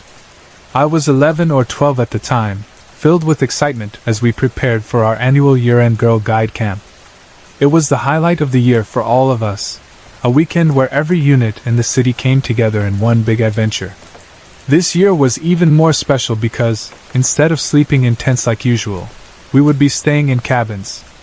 The thought of having a solid roof over our heads instead of struggling with tent poles and sleeping bags on hard ground made the anticipation even greater. The camp was farther away than usual, about a 3-hour drive from the city. Because of the long distance, our leaders offered to drive all 6 of us from our unit in a single van. Normally, parents arrange their kids' transportation, so this was a rare and exciting change. We loaded up, packed with our gear, and hit the road, eager to get there and start making memories. The trip should have been straightforward, but it turned into a long, frustrating journey. We got lost. Badly lost. Instead of arriving around 4 or 5 in the evening, we didn't make it until almost 10 at night. What was supposed to be a fun ride filled with laughter and chatter turned into endless confusion as we tried to navigate our way through unfamiliar roads. By the time we finally pulled into camp, exhaustion had settled in, and the excitement of the day had dulled. We had missed everything: the welcome activities, the campfire songs, and worst of all, the Esmores. When we entered our assigned cabin, we had to be extra quiet. The other unit sharing the space had already gone to bed, their lights out since 9. The only thing separating us from them was a thick curtain. We tiptoed to our bunks, whispering in hushed voices as we set up our sleeping bags. That night, nothing out of the ordinary happened. We were too tired to think about anything except sleep, drifting off quickly in the quiet of the cabin. The next day, the camp activities went into full swing. We were divided into different groups, mixing girls from different units. It was a little nerve-wracking at first, especially since I was shy and didn't like being placed with people I didn't know. Luckily, one girl from my unit was in my group, which made things easier. The day was packed with crafts, outdoor games, and group competitions. By the time we got to the campfire that evening, we were buzzing with energy, singing at the top of our lungs and telling ghost stories about monsters lurking in the woods. The night air was cool, the fire crackling and casting eerie shadows against the trees. We huddled close as the stories grew darker, some of us laughing nervously, others glancing over our shoulders just in case something was watching from the darkness beyond the firelight. As tradition dictated, the night ended with the soft, calming melody of kumbaya, bringing us down from our excitement and preparing us for bed. That night, something changed. Sometime in the middle of the night, I woke up. I wasn't sure why at first, but then I heard it, a soft, muffled crying. I lay still, trying to figure out if I was dreaming, but the sound didn't stop. It wasn't coming from just one place. It seemed to move, shifting from one part of the cabin to another. It wasn't loud, just persistent, like someone crying quietly into their pillow. As I listened, I realized I wasn't the only one awake. 2 other girls in my unit had heard it too. We exchanged nervous glances in the dim glow from the window. Whispering, we tried to figure out where the crying was coming from. It wasn't from anyone in our group. The sound was distant, almost floating. We got out of our bunks, stepping carefully over sleeping campers, trying to find the source of the sound. The crying grew louder as we moved, leading us toward one of the girls in our unit. She was completely still, deep in sleep. As we got closer, the crying suddenly stopped. That's when we saw it. Her nose was bleeding, badly. Blood had soaked her pillow and spread across her sleeping bag, staining the fabric dark. We froze, unsure of what to do. Then, panic set in. One of us shook her awake while another ran to grab a blanket to stop the bleeding. The moment she woke up, she looked at us in confusion before her face twisted into shock. She started screaming. "What did you do to me?" she shouted, looking at the blood on her hands. We tried to explain, but she wouldn't listen. The commotion woke up the other girls in the cabin, including those from the other unit, who were irritated at first, sleepily telling us to be quiet. But when they saw the blood, the annoyance quickly turned into concern. A leader was called in. She wasn't happy about being woken up in the middle of the night, but when she saw the girl's face and the state of her sleeping bag, she quickly took charge. She led her to the medical cabin while the rest of us were sent back to bed. We lay there in silence, staring at the ceiling, trying to process what had just happened. We whispered back and forth, trying to make sense of it. Who was crying? Was it her? But she had been in a deep sleep, unaware of what was happening. Was it someone else in the cabin? But when we had looked, everyone was asleep. Or had it been something else? The thought unsettled us, but eventually, exhaustion won, and we drifted off. The next morning, everything felt surreal, as if the events of the night had been nothing more than a strange, shared dream. No one really talked about it. We went about our day, carrying on with activities as usual. Then, at breakfast, something unexpected happened. A leader made a special announcement, saying that 3 girls deserved a special prize for demonstrating the true meaning of friendship and guide sisterhood by getting help when one of their fellow guides was in need. It took a moment to realize she was talking about us. That's when it fully sank in. It had really happened. We hadn't imagined it. The crying, the nosebleed, the eerie way it had all unfolded, it was real. Later, we asked the other girls in our unit if they had heard anything that night. They hadn't. But when we spoke to some of the girls from the other unit, A few of them admitted that they, too, had heard the crying. So if multiple people heard it, then where had it come from? The girl with the nosebleed refused to believe any of it. She insisted that we had either imagined the crying or that one of us had done something to her in her sleep. She even accused one of us of hitting her, though that didn't make sense. If someone had punched her hard enough to cause that much bleeding, she would have woken up instantly. But she hadn't. She had been completely unconscious. I still don't know what happened that night. Was it just a strange coincidence? Our imaginations running wild after a night of ghost stories? Or was someone, or something, trying to warn us about what was happening to our friend? Even after all these years, I have no answers. But I will never forget the sound of that crying in the dark.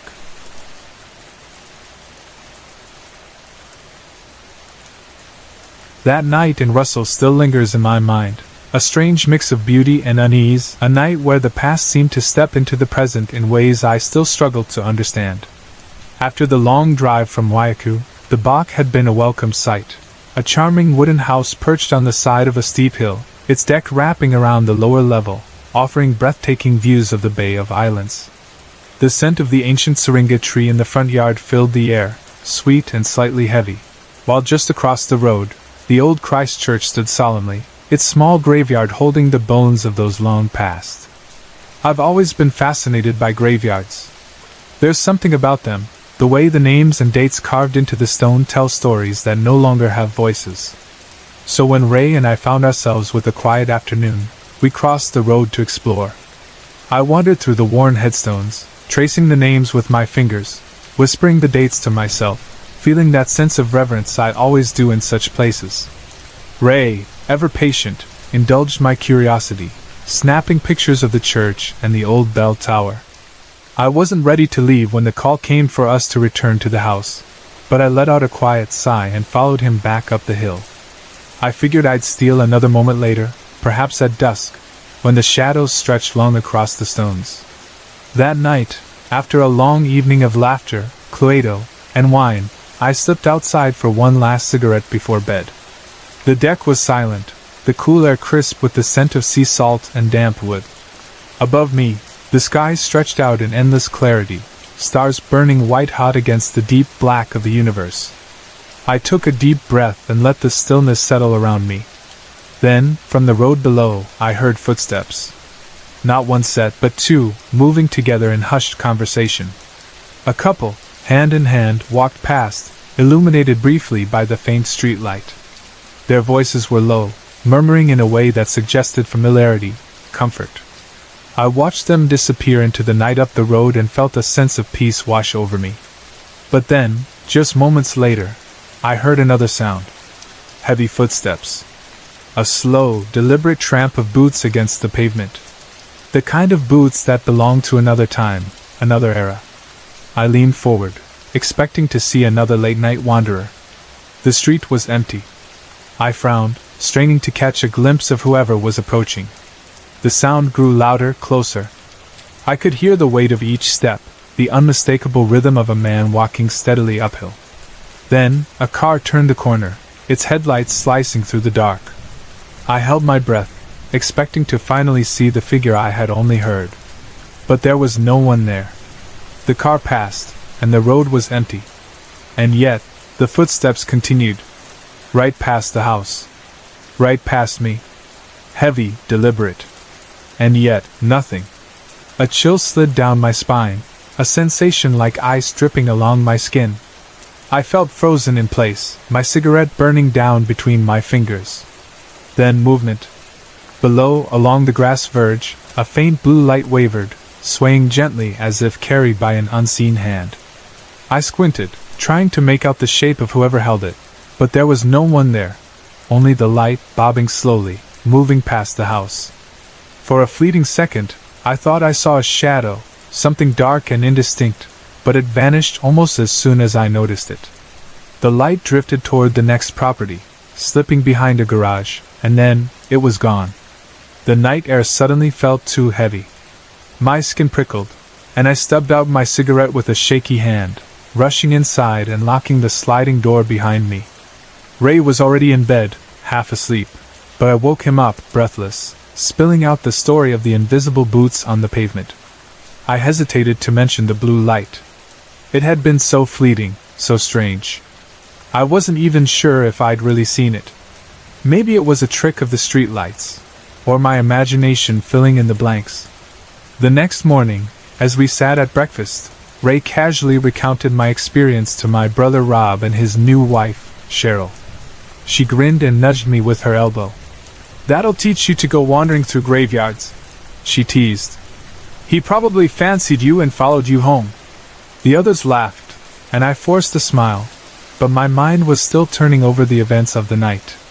Had I brought something back with me from the graveyard? Had someone, long since buried, taken notice of the stranger who lingered among the headstones? I never got the answer. But sometimes, late at night, when the world is quiet and I find myself alone outside, I still think of those footsteps, of the heavy tread of boots on pavement, of the way they passed me by without ever revealing themselves. And I wonder if somewhere, in the darkness, someone is still walking.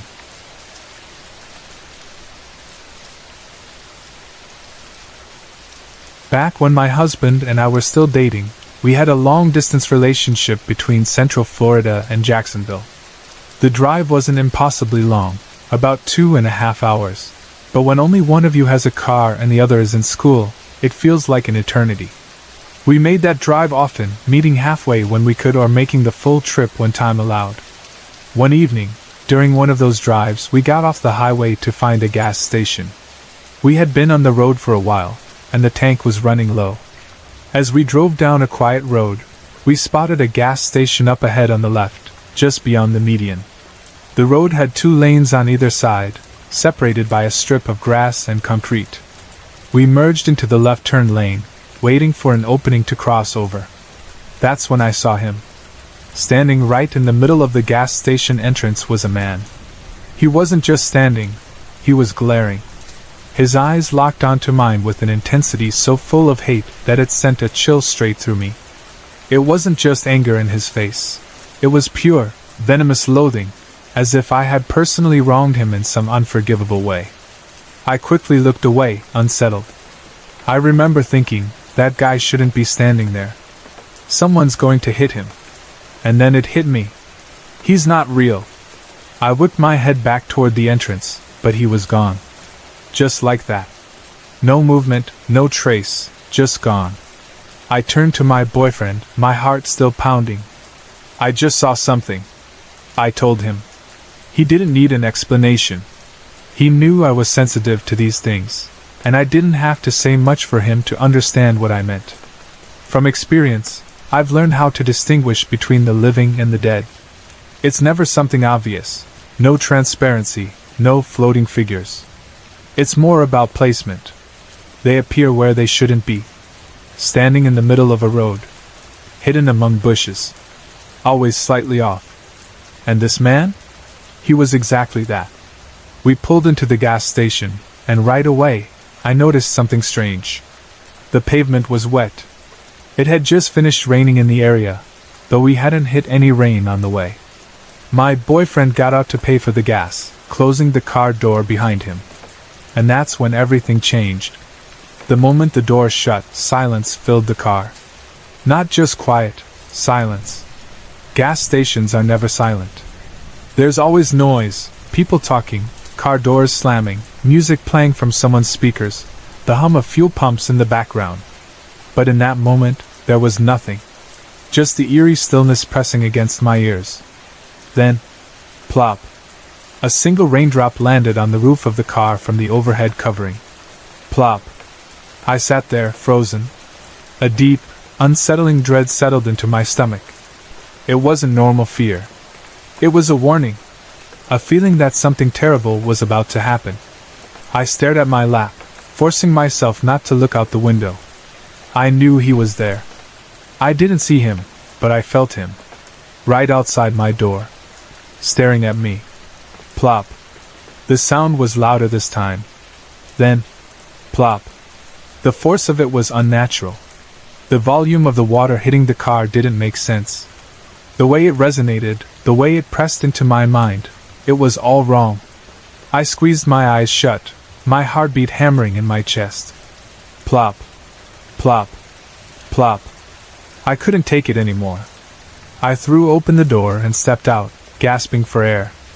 The moment my feet touched the pavement, the world snapped back into place. The sounds of the gas station roared back into my ears. The distant chatter of people, the low hum of cars pulling in and out, the beeping of the pump buttons. Everything was normal again. I looked up and saw my boyfriend standing near the back of the car, just finishing up with the gas. And that's when I realized I hadn't heard anything while I was in the car. I hadn't heard the gas cap unscrew. I hadn't heard the pump beep as he selected the fuel. I hadn't even heard the sound of the nozzle being inserted. He had gone through the entire process in complete silence, as if I had been in some sort of soundless bubble. The sickening feeling in my gut vanished the second I stepped out. The air felt lighter. Normal. But I knew. That man, whatever he was, he had been there. I still don't know who he was or why he was so angry. But I've learned something over the years. If they know you can see them, they will try to get your attention. And that night, something wanted mine.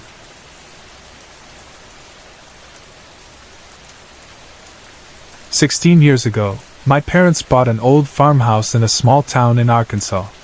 The house was already over 100 years old when we moved in, full of history and, as we would soon discover, something else entirely. It started almost immediately. Within a week, we began hearing footsteps echoing through the house and in the attic. As time passed, we heard doors creak open and shut, sometimes right in front of us, followed by the familiar sound of floorboards groaning under unseen steps. It was as if something, or someone, was moving through the house. There were voices too. 3 different ones, a man, a woman, and a child. The little girl's voice was the most unsettling. We heard her laughter more than once, light and playful, yet there was no little girl living among us. But this isn't a story about that house. When I was in high school, I started thinking about my future. My mother encouraged me to pursue architecture, and I took her advice. But I needed scholarships, which meant I had to boost my applications with volunteer work. I spent nearly 100 hours working as a custodian at my high school, cleaning classrooms, hallways, and gymnasiums late into the evening. It was quiet work, for the most part. Quiet, except for the things I couldn't explain. I heard things. I had to close and clean 4 different buildings each night, and I always saved the gyms for last. They were easy. The large, empty spaces didn't require much effort beyond sweeping and making sure everything was in order. But on more than one occasion, as I worked in the locker rooms, I'd hear footsteps on the basketball court. The sound of sneakers squeaking against the polished wood, of someone running back and forth, playing a game only they could see. Every time I stepped out to check, the sounds would stop, and the gym floor would be empty. Then came the night I will never forget. I had just finished cleaning the high school gymnasium, leaving only the lobby lights on. Those lights were bright enough that even with the gym's lights turned off, the glow from the lobby illuminated the floor well enough to see across. I was walking down the aisle between the bleachers, heading toward the lobby. It was quiet, too quiet. And then I saw him. On the far side of the gym, a figure was walking in the opposite direction, toward the locker rooms. At first, I thought it could be my own shadow reflected onto the bleachers, some trick of the light.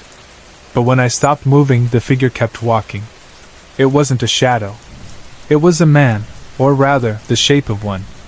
A thick gray mass, like a dense fog in the form of a person. He was slightly transparent, and I could see the reflections of the bleachers as he moved past them. He had weight to him, a presence that filled the air, pressing down like an unseen force. I froze. My mind struggled to make sense of what I was seeing. And then it happened. As the figure reached the end of the aisle, he did something that turned my blood to ice. He placed his left hand on the railing.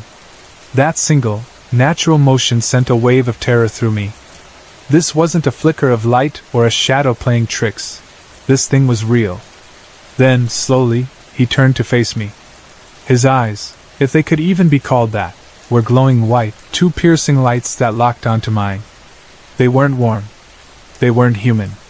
They burned with an intensity that rooted me in place, made my breath catch in my throat. For 10 seconds neither of us moved. Then, without a sound, he stepped forward, placing one foot onto the gym floor. And vanished. Just like that. 1 second he was there, his hand gripping the railing, his eyes locked onto me. The next, there was nothing. I stood there, stunned, unable to comprehend what had just happened. The gym was empty again, the silence around me thick and suffocating. I felt like I had been holding my breath for an eternity. I don't know what he was. I don't know what he wanted. I only know what I saw.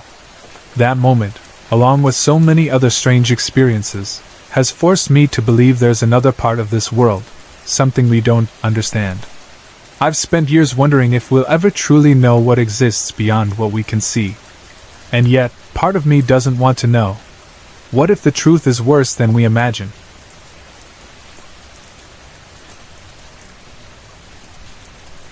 I grew up in an old farmhouse built in 1863. It was a quiet place, surrounded by open fields and country roads, and for the first few years, I never noticed anything out of the ordinary. It was just home. But that changed when I turned 13. It was summer, and like most teenagers, I loved sleeping in. The mornings were slow, the days long and lazy. One morning, around 8, I was suddenly jolted awake by a loud bang. The bed shook under me, and before I could even process what had happened, I saw him. At the foot of my bed stood a little boy, no older than 6. He was dressed in an old-fashioned black suit, a crisp white shirt, and a small tie. A black hat, the kind I had only ever seen in old movies, sat on his head. He looked like he had stepped straight out of another time. I stared at him, still groggy, still trying to understand what I was seeing. And then, with a mischievous glint in his eye, he kicked my bed again. "Who are you?" I asked, my voice still thick with sleep. He just smiled and kicked the bed harder. I assumed he must be the child of one of my mom's friends. She always had people over, so maybe a visitor's kid had wandered upstairs. It never even crossed my mind that he shouldn't be there. "Go back downstairs and find your mom," I told him, rolling over. "I'm trying to sleep." Another kick. Frustration flared, and I sat up. "Get out of here! This is my room!" His smile faded. His expression turned sad, and for a moment, I felt guilty. "Don't you have anyone to play with?" I asked, my voice softer now. He shook his head. I sighed, running a hand through my hair. "All right, I'll come play with you once I get dressed." His face lit up with a bright smile, and without another word, he turned and ran out of my room. I didn't rush. I took my time, stretching, getting dressed, moving at my usual lazy summer pace. It was probably half an hour before I made my way downstairs, expecting to find him playing somewhere in the house. But when I reached the kitchen, I only found my mom flipping through a recipe book. "Where's that little boy?" I asked. She looked up, puzzled. "What little boy?" I frowned. "The one that was upstairs. Mom, when you have company over, can you please keep their kids out of my room?" She put the book down, her expression turning serious. "I haven't had any visitors today." I stared at her, waiting for the punchline, for some sign that she was joking. But there was none. Slowly, I told her everything. The way he had woken me up, his old-fashioned clothes, the way he ran out of my room when I promised to play with him. As I described his appearance, realization crept over me. The black suit, the hat, they weren't just old-fashioned, they were from another time. Mom didn't say anything for a long moment. Then, in a quiet voice, she admitted she had seen strange things in the house ever since we had moved in. "But I don't think we're in any danger," she added. After that, I only saw him once more. It was another morning, and this time, I woke up not because of a kick, but because I felt someone watching me. I opened my eyes, and there he was, standing right beside my bed. I didn't yell this time. I didn't even flinch. Instead, I asked, "What's your name?"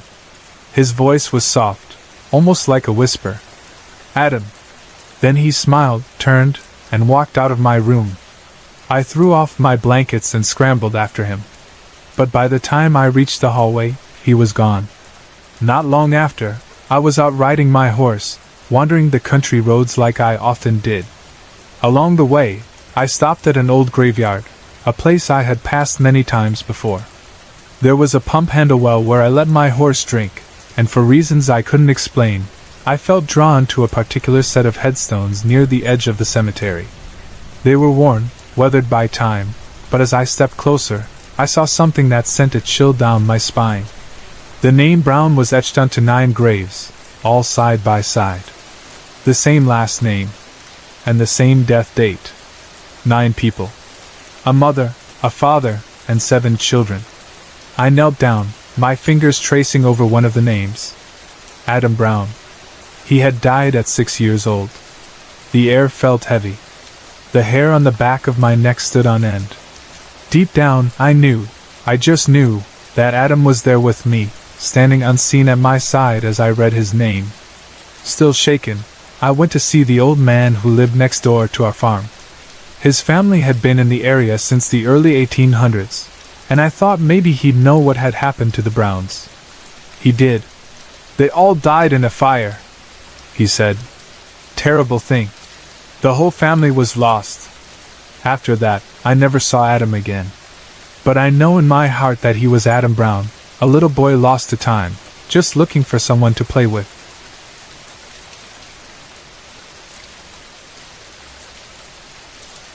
I've lived in the same house my entire life. My parents built it almost 40 years ago, and no one outside of my family has ever lived here. As far as I know, no one has died in the house. The only death that happened on our property was my grandfather's. He passed peacefully in a separate house nearby about 5 years ago. I've also rescued animals my whole life, so there have been a fair number of pets that have passed away over the years. For as long as I can remember, I've felt uneasy in this house, especially at night. I know kids tend to be afraid of the dark, but I wasn't scared of normal things, monsters, noises, or the usual childhood fears. In fact, in every other aspect of my life, I was a fearless kid. But the feeling I had in the house was different. It was this deep, unsettling sense that something was near me, watching me. No matter where I was, I felt like something was standing right behind me. I could never fully relax. Because of this, I always placed my bed in the corner of every bedroom I lived in, and I've moved between 4 or 5 of them in the house. I needed the security of knowing that nothing could be behind me. That way, I only had to watch 2 sides. When I was little, I had nightmares every single night. They weren't just normal bad dreams. They were violent, terrifying. Dreams of being chased, beaten, even killed. I dreamed of ghosts and demonic figures before I had ever even seen a horror movie. My parents never let me watch anything scary, and I had a normal, happy home life. I had no reason to be having these dreams. And yet, they happened night after night. There were also the green hands. My brother and I both saw them, though we never understood what they were. The first time, I was around 4 or 5 years old. I woke up in the middle of the night in the bedroom I shared with my brother. The feeling of dread hit me instantly, an overwhelming, suffocating fear. I wasn't afraid of the dark, but in that moment, I wanted nothing more than to turn on a light. I was about to wake my brother when I saw it. Near the ceiling, a green hand-like shape appeared on the wall. It moved slowly, shifting along the surface. At first, I tried to convince myself it was just a reflection, something logical. But then, it started moving toward me. I shut my eyes tight, and when I opened them again, it was gone. The second time happened in my parents' room. I had fallen asleep in their bed, facing the vanity mirror across from me. My dad's snoring woke me up. I turned over, blinking the sleep from my eyes, and that's when I saw it, the green hand again, this time in the mirror. I gasped and turned toward my mom, reaching to wake her. When I looked back, it was gone. Years later, my brother and I talked about it, and to my shock, he had seen the exact same thing. The same green hand. The same way it disappeared when we closed our eyes. We tried to figure out if something in the room could have been making the reflection, but there was nothing. Other strange things happened in that room, too. When I was 6 or 7, I was lying in bed one night, playing on my Game Boy because I couldn't sleep. That same horrible feeling of dread was there, creeping over me like it always did. My bed was pushed against the wall, and I was leaning back against it. Then, suddenly, I felt hands grab my sides. I jumped, screaming, my Game Boy falling from my hands. It felt like someone had reached from behind me, fingers digging into my ribs. But that wasn't possible. My bed was against the wall. No one could have been there. I looked around frantically, but the room was empty. The feeling of those hands lingered on my skin for minutes afterward, like an imprint burned into my flesh. There were no marks, no bruises. Just that awful sensation. I never told anyone, but for years, I would hear my name being whispered when I was alone in a quiet room. Sometimes, I'd find handprints on the outside of my window, handprints that no one could have reached without a ladder. Years later, I learned something that unsettled me even more. My older half-brother, who had lived in the house before me, had been deeply involved in dark things, satanic rituals, Ouija boards, things he thought were just teenage rebellion. But what if he had invited something into the house? What if the things I felt weren't just figments of my imagination? The strangest part is that when I moved into his old bedroom, the uneasy feeling lessened. Of all the rooms in the house, this one feels safest. It's the only place where I don't feel watched. The rest of the house, though, is different. The hallway leading to my brother's room, once my grandfather's, fills me with a crawling sense of paranoia. I constantly look over my shoulder, waiting for something that never appears. The figures in the corner of my eye never stopped. I still see them darting through the hallways, moving just out of sight. The worst, though, happened a few months ago. I was walking past the sliding glass doors leading to the deck when I saw a figure standing outside, waving to me. Thinking it was my brother, I waved back. My parents were already in bed. But when I went upstairs, my brother was in his room, playing a video game, laughing with his friends through his headset. There was no way he could have been outside. He would have had to pass me on the stairs, and I would have heard the door. But when I looked back, the figure was gone. I've tried to rationalize all of this. I prefer non-paranormal explanations, but I can't ignore the way this house makes me feel. Maybe it's just an overactive imagination. Maybe it's the lingering influence of my brother's past. Maybe something was drawn to us. I don't know. What I do know is that nothing in this house feels malicious. But the unease never leaves. It's always there, whispering in the dark, reminding me that I'm never really alone.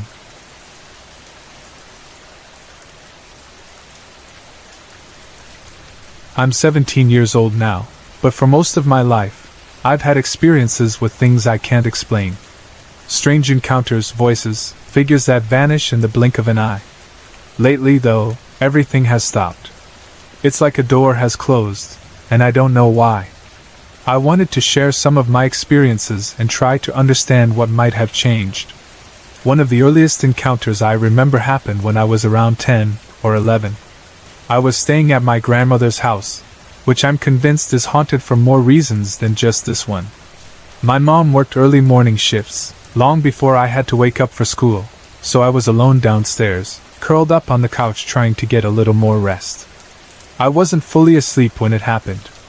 My eyes just opened, and there he was. A man sat across from me in a chair, completely still, reading a newspaper. The paper blocked most of his face, but I could tell he was bald. He wore brown pinstripe pants, suspenders, and a white tank top. I barely had time to register what I was seeing before I blinked, and in that instant, he was gone. I wasn't groggy. I wasn't dreaming. He was just there. The room had been empty, and then it wasn't.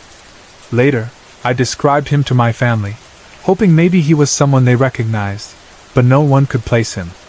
No one knew of a relative or past owner of the house who looked like that. It was as if he had no connection to us at all. Just a presence that lingered, unseen until that moment. Another time, when I was living in a townhouse complex called Poets Village, I saw something that disturbed me even more. My friend and I had been outside playing. running around as the sun dipped below the horizon. Poet's Village was built in two large circles of townhouses, with a small creek running between them. A bridge connected both sides, right near the manager's office. It had gotten dark, and we were heading back home when we reached the bridge. That's when I saw it. A figure, fully visible, glowing faintly against the night. It walked away from the left side of the bridge, moving with an eerie, fluid motion. My feet froze in place. It wasn't just the unnatural brightness of the figure that unsettled me. It was what it looked like. It was draped in long, flowing robes, like something out of a nightmare. It reminded me of the Grim Reaper. I was so locked in fear that my friend noticed immediately. She grabbed my arm and asked me what was wrong. "Do you see that guy down there?" I asked, barely breathing. She looked toward the bridge, scanning the area. Then back at me, confused. "What guy?" That's when I knew. I was the only one who could see it. My heart nearly stopped. Without another word, I turned and ran. My friend followed, and when we reached my apartment, I told her and my parents exactly what I had seen. But what could they say? What could anyone say? No one else had seen it. No one else had felt the air shift around it, the way the night seemed to bend in its presence. It wasn't just figures that appeared, though. I've heard voices, clear, distinct voices, when no one was there. And I don't mean random sounds or whispers. These were full words, spoken as if someone stood right beside me. 2 different voices, 2 different times. I could never see who they belonged to, but I felt them. That's something I've always been able to do. Sense things. I've always had a strong intuition when it comes to spirits. If one was near, I could feel it in my bones. I could tell if it was male or female, if it was tall or short, if it was standing still or moving. I didn't have to see it to know it was there. But then, suddenly it all stopped. I don't know why. Over the past few years, I've felt nothing. No whispers, no figures, no flickers of energy. It's as if the connection I once had has been severed. Maybe it's because we moved into a house with less activity. Maybe I've just lost something I used to have. I never thought I would miss the feeling of knowing something unseen was nearby, but I do. The silence feels unnatural. Last night, my mom and I attended a group reading with a psychic medium. At the end of the session, I finally asked the question that had been bothering me for so long. Why did it stop? Why don't I feel anything anymore? The medium considered for a moment before answering. She said that sometimes, life gets in the way. That I might not have lost anything, I just haven't made space for it. She suggested that if I wanted to reopen myself to the experiences, I should dedicate time to meditation. A few days a week, just allowing myself to be present, to listen, to feel. Maybe she's right. Maybe I've been so caught up in life that I haven't noticed what's still around me. Maybe the silence isn't as empty as I thought. Maybe I just need to listen.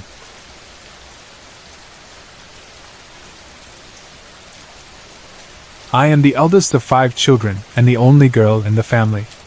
Ever since I was young, I have always been sensitive to my surroundings, feeling energies that others couldn't. My father and one of my brothers shared this sensitivity, and somehow, we were the ones who always experienced the most unusual encounters. We used to live in the Atherton Tablelands, but before that, we were from Townsville.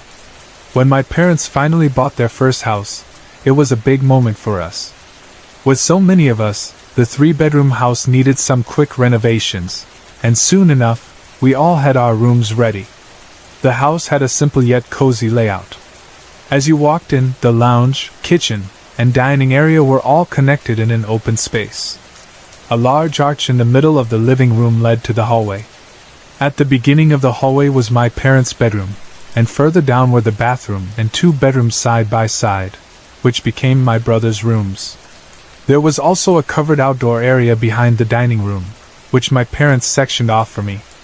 That became my bedroom. I never had a proper door, just an opening leading to the rest of the house, which always made me uneasy, especially at night. I would always go to bed facing the other direction, refusing to sleep facing the doorway because of the strange feeling that something or someone was standing just outside, watching. One night, As I lay in bed like usual, turned away from the opening, I heard a noise. At first I ignored it, thinking it was just one of my brothers getting up for something. But then I heard it again. I rolled over and looked toward the doorway. There was someone standing there. At first I thought it was one of my brothers, probably coming to annoy me or play a prank, so I immediately yelled at him to get lost and go back to bed. I rolled back over, dismissing the figure, and tried to fall asleep again. But then it happened again. The noise. The presence. The feeling of someone standing there. I turned back towards the doorway, ready to yell once more, but this time, I realized it wasn't one of my brothers. The figure was small, a boy around 8 or 9 years old. His hair was long, messy, the kind of cut that surfer kids had. He wore jeans and an orange shirt. But there was something wrong. He was dark, covered in dirt, his features blurred, almost like a shadow. His eyes, there were no eyes, just empty, hollow spaces. A wave of fear shot through me, and I screamed. Without thinking, I ran straight to my mother's room. Between frantic breaths, I told her what I had seen. She listened, surprisingly calm, and then she told me something I hadn't expected. She said this boy had been with us for years. Back when we lived in a housing commission house in Townsville, long before we moved to our new home, my mother had started seeing him. He first appeared when I was just 6 months old. She would see him standing in corners by my crib, sometimes in the bathroom or her own bedroom. He never did anything to harm anyone, never made a sound, but he was always there. My mother believed he was harmless, possibly even a guardian spirit, watching over us. Hearing that did not make me feel any better. If anything, it terrified me even more. The fact that he had been around for so long, unseen by me, just lurking, it sent chills down my spine. After that night, I still saw him from time to time, always at a distance, never approaching, never speaking. But his presence never left. Years later, my mother came home from work at the hospital with a strange story. She told me about a woman she had met, someone who claimed to have a connection with the spirit world. The woman asked my mother if we had any Aboriginal heritage, to which my mother replied no. The woman then went on to describe a spirit attached to my mother and me, a little Aboriginal boy, lost and afraid. The woman had started communicating with the boy, and soon enough, his story came to light. Around the time my mother first saw him, a terrible tragedy had occurred in a town not far from where we had been living. A house had caught fire, trapping an entire family inside. No one had survived. The little boy had been separated from his family in the afterlife, lost and alone, wandering aimlessly, searching for something familiar. Then he found us. He had a little sister, just around my age at the time, and seeing me must have made him feel safe, like he had found a piece of what he lost. He followed us from that moment on, attached to our family, lingering in our home, waiting, hoping to find his way back. The woman offered to help him cross over.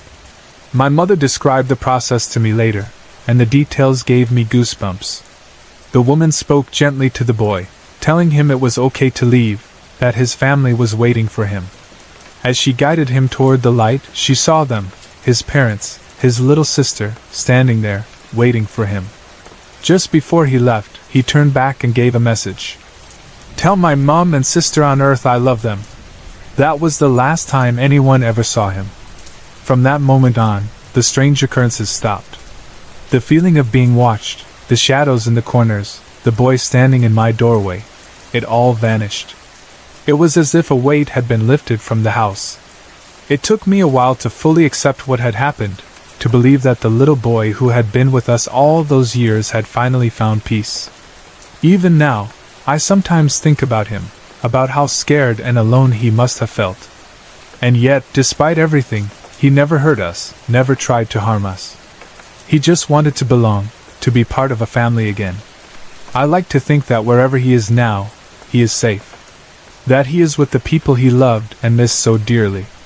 And maybe, in some way, he still watches over us, not as a lost spirit, but as something else, something finally at peace.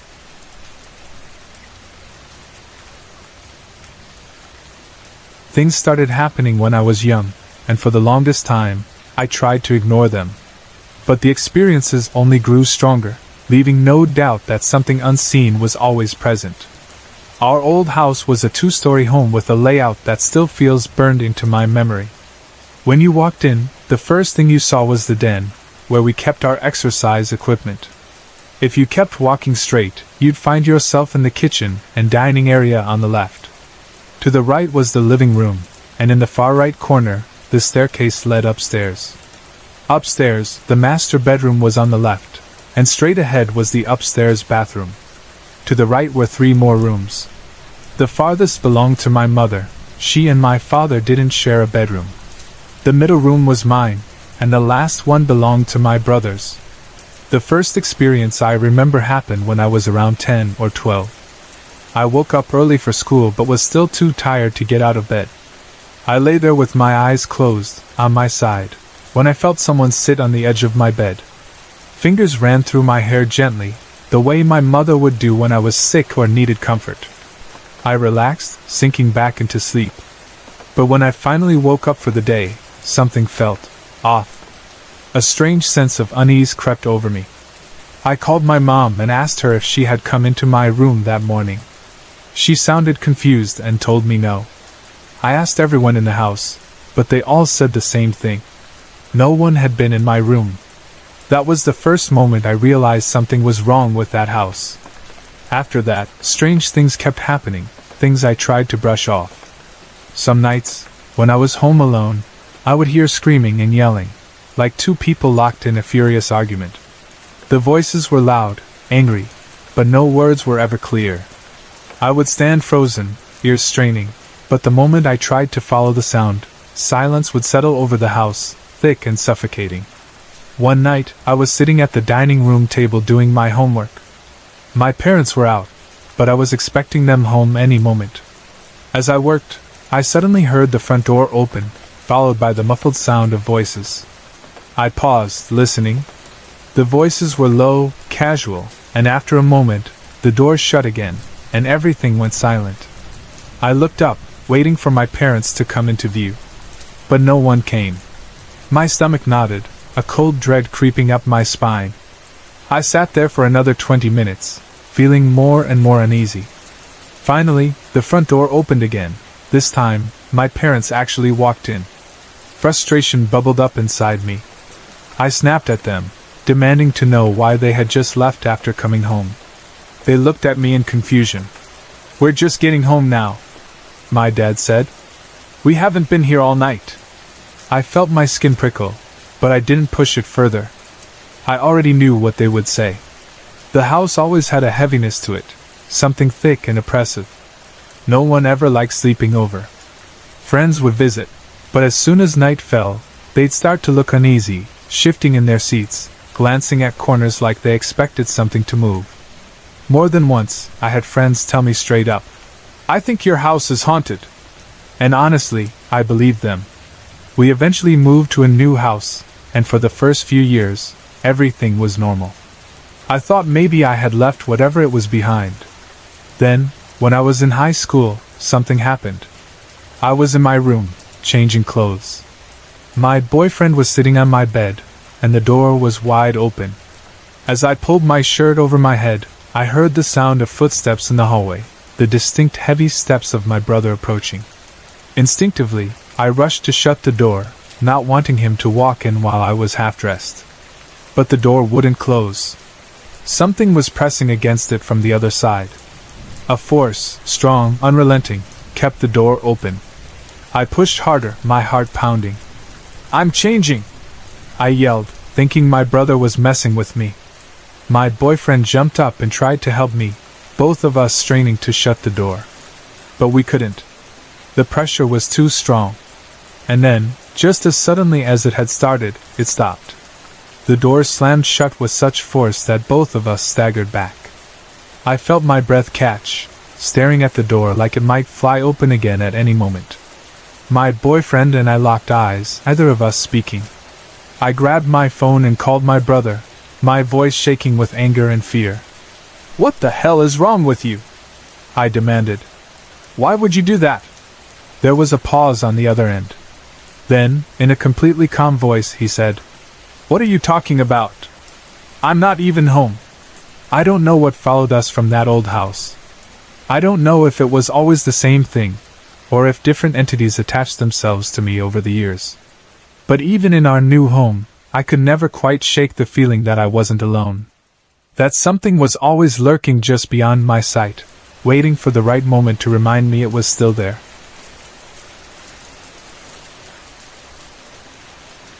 It had been at least 3 years since that night, but I remember the events as if they happened yesterday. It was during spring break, sometime around mid-March. I had driven a friend back to their house in Waukesha and was heading home, taking Highway 164 north until it intersected with Highway Q, where I turned toward Menominee Falls. During the day, Highway Q is a relatively busy road, but at night, it becomes eerily quiet. The darkness stretches between settled areas, making some parts of the drive feel almost desolate. As we neared the small town of Colgate, things took a turn for the strange. We had just crossed the train tracks on the east end of Colgate, moving at about 45 miles per hour. Between the tracks and Base's Country Market, the road was empty except for an approaching car in the opposite lane. I had just switched off my high beams out of courtesy when I saw it. At first, it was just a shape ahead in the road. A human shape.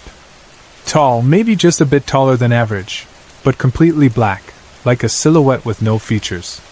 What struck me the most was the way it moved. It didn't walk, it didn't run. It glided, smoothly and unnaturally, crossing my lane and disappearing into the cornfield on the south side of the road. I hesitated. For a split second, I considered stopping or turning to look, but my gut told me to keep driving. I was mid-conversation with my friend at the time, and I forced myself to continue talking, not wanting to acknowledge what I had just seen. I had been sleep-deprived that whole week, and I didn't want to sound insane. Maybe I imagined it. Maybe my tired brain was playing tricks on me. But then, my friend broke the silence. "Did you see that?" I felt a chill run through me. My stomach dropped.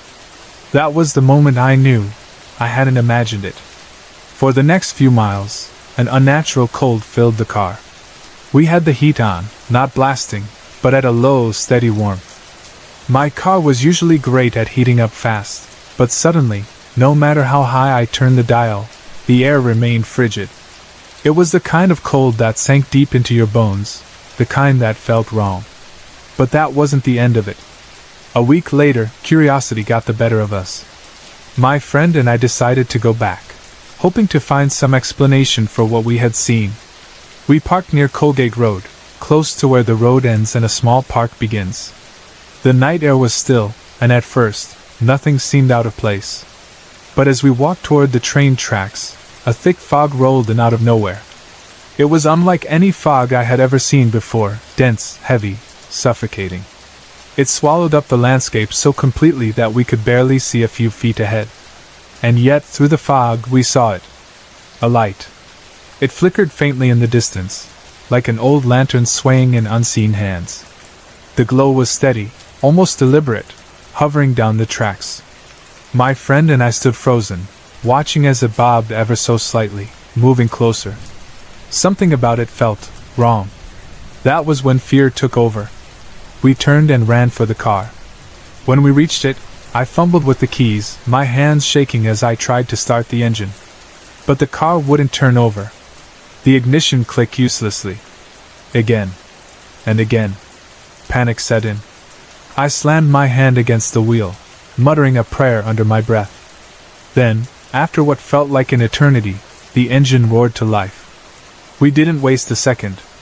I threw the car into gear and sped off, not looking back. Since that night, I've heard several theories about what we encountered. Some say it was the spirit of an accident victim, someone who had died along that stretch of road. Others suggest something older, something more sinister, a fallen angel, a lost soul, a phantom bound to the highway. To this day, I don't know what I saw, but I do know that I won't be driving that road alone at night ever again.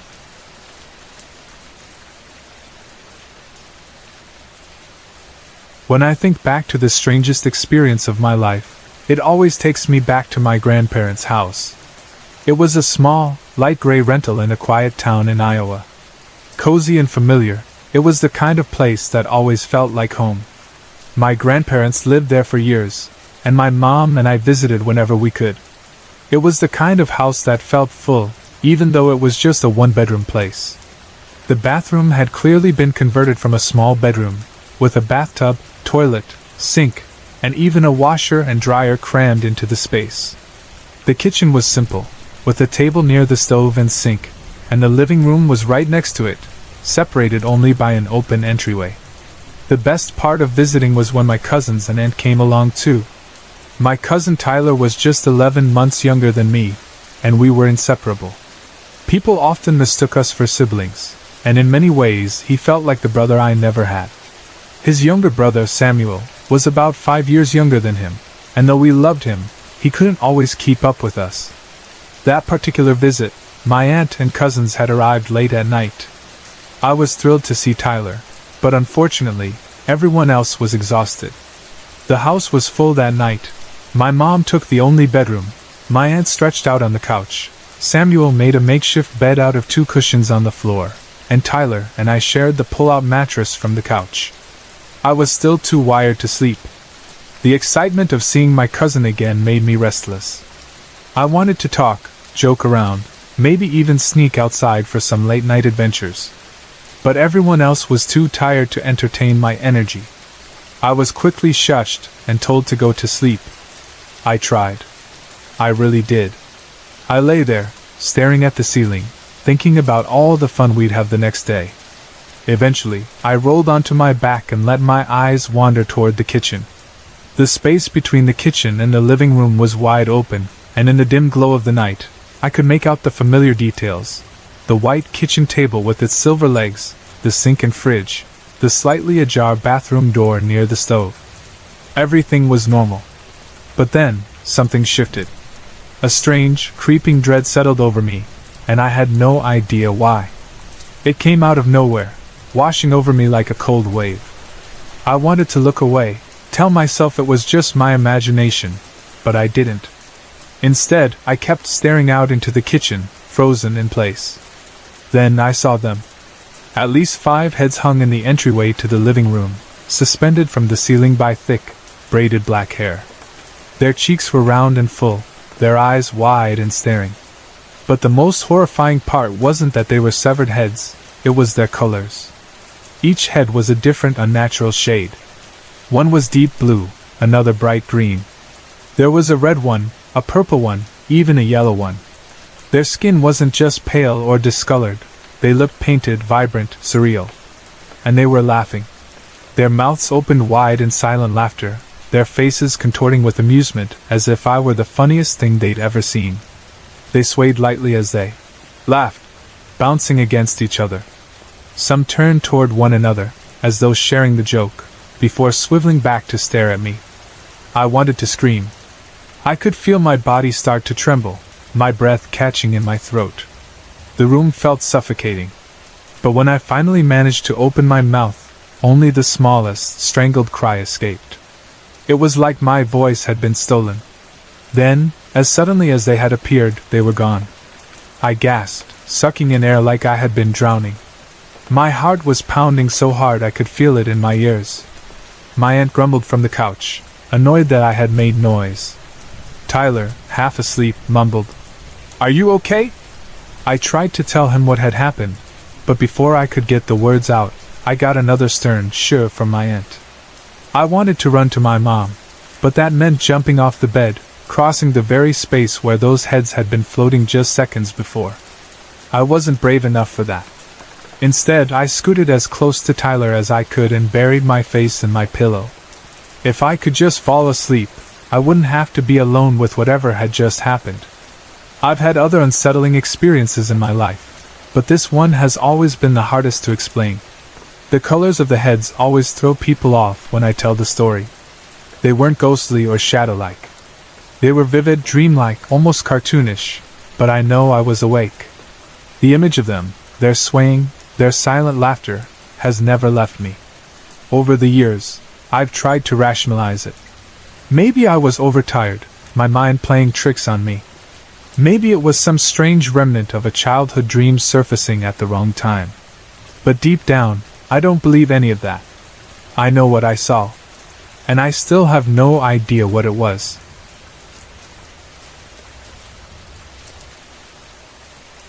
I grew up in a small house in Auckland, New Zealand. For most of my childhood, nothing out of the ordinary happened. Life was normal, simple, predictable. But that all changed when I was about 14. The shift was slow at first, so subtle that I brushed it off as my imagination. But over time, the strange occurrences became impossible to ignore. It started with a feeling. An odd sense that someone was in the room with me, even when I was completely alone. It wasn't just a passing thought or a trick of the mind, it felt real, as if a presence lingered just behind me, watching. At first, this only happened in my bedroom, a vague unease that I tried to ignore. But then, I started feeling it in other parts of the house, and eventually, even in places completely unrelated to my home. I tried to dismiss it. Maybe I was imagining things. But then, something touched me. The first few times, it was fleeting, barely there. A soft brush against my arm, a quick sensation on my shoulder. It happened so fast that I could convince myself it was nothing. But as the weeks passed, the touches became more frequent, more deliberate. There was pressure now, the distinct sensation of something unseen making contact with my skin. I wasn't imagining it anymore. Soon after, I noticed that small objects in my room had moved. At first, I thought I had misplaced them, a book slightly out of place, a pen on the opposite side of the desk from where I'd left it. But then the movements became more obvious. My belongings weren't just shifting slightly, they were being moved. I would leave something on my nightstand only to find it on the floor. My wardrobe door, which I always kept shut, would sometimes be ajar in the morning. The growing unease turned to fear. The physical contact intensified. It was no longer fleeting touches, it was pressure. I would feel a firm grip on my arm, something brushing down my hair, the unsettling sensation of being stroked. And then one night, the fear I had been suppressing exploded into full-blown terror. I had gone to bed as usual, uneasy but trying to pretend everything was normal. But as I lay there, the presence became overwhelming, heavier than it had ever felt before. I couldn't move. The air in my room seemed thick, suffocating. I scrambled to the door, desperate to get out. The knob wouldn't turn. Panic set in. I yanked at the door, convinced that someone, was holding it shut. Then, out of nowhere, a sharp, searing pain shot through my leg. When I finally managed to wrench the door open and escape into the hallway, I looked down at my leg. There was a bite mark. A human bite mark. I ran to my parents, desperate for them to believe me. I showed them the mark, expecting them to finally take me seriously. But they didn't believe a word I said. They thought I was lying, that I had gotten the bite some other way, one they wouldn't approve of. My parents were strict, and the punishment they gave me was harsh. But nothing stung more than knowing I was alone in this. The presence had already made it clear that it could touch me. Now, I knew it could hurt me. From that point on, everything escalated. One night, I was in my room when I saw my dresser drawer suddenly slide open on its own. I watched, frozen in place, as the clothes inside were thrown out, landing in a messy pile on the floor. It wasn't just me experiencing things anymore. A friend who came over once felt something run its fingers down her hair, and when she flinched away, she was slapped across the back of the head. She left soon after and never wanted to spend the night again. Another time, I went to a sleepover at a friend's house. 3 other girls were there, and we were all sitting up, chatting, when the feeling of the presence returned. I tried to ignore it, but then I felt something press against my leg. It wasn't a soft touch, it was a grip. I wasn't the only one who felt it that night. The other girls, though untouched, all admitted to sensing something wrong in the room. That's when I realized it wasn't the house that was haunted. It was me. The presence followed me wherever I went. It had latched onto me, and I didn't understand why. At some point, I started hearing whispers. They were distant at first, impossible to make out, just low murmurs that had no source. But over time, the words became clearer. And they terrified me. They were possessive. The words were few, never more than one or two at a time, but they always carried a feeling of ownership. The presence didn't just haunt me. It claimed me. The physical touches became more aggressive. The pressure on my body increased, sometimes forcing me down onto my knees. I realized that if I stayed down, the presence would ease. But if I tried to stand too soon, the force would return, stronger, angrier. It was as if it wanted to assert dominance over me, to keep me in my place. The worst attack came when I was 16. That night, I woke up to the sensation of being pinned to my bed. I couldn't move. I could barely breathe. Something unseen was pressing against my throat. The presence was there, and this time, it was furious. I struggled, fighting to get free, but the force only tightened. My vision blurred. I thought I was going to die. Then, just as suddenly as it started, it stopped. A hard slap landed across my face, sharp and punishing. I gasped for air, my heart racing. The next morning, there was a red mark on my cheek. When my parents saw it, they asked me what had happened. I told them the truth. They still didn't believe me. When I turned 17, I left home for university. I moved into the dorms, thinking that maybe, finally, I could leave this nightmare behind. But the presence followed.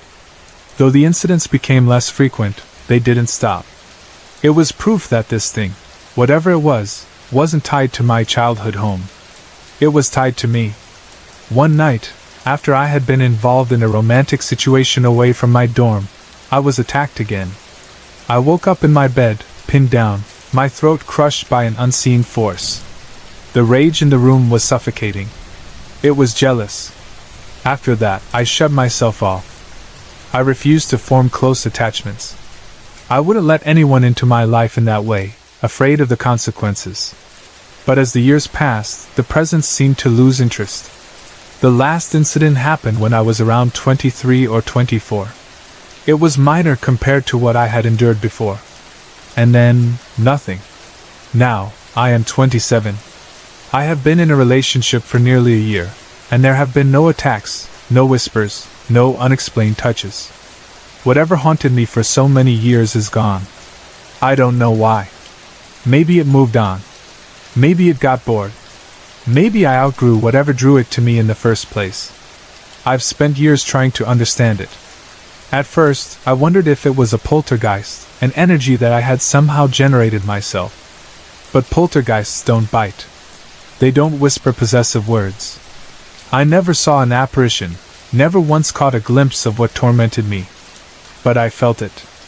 And for 10 years it made sure I knew. I belonged to it.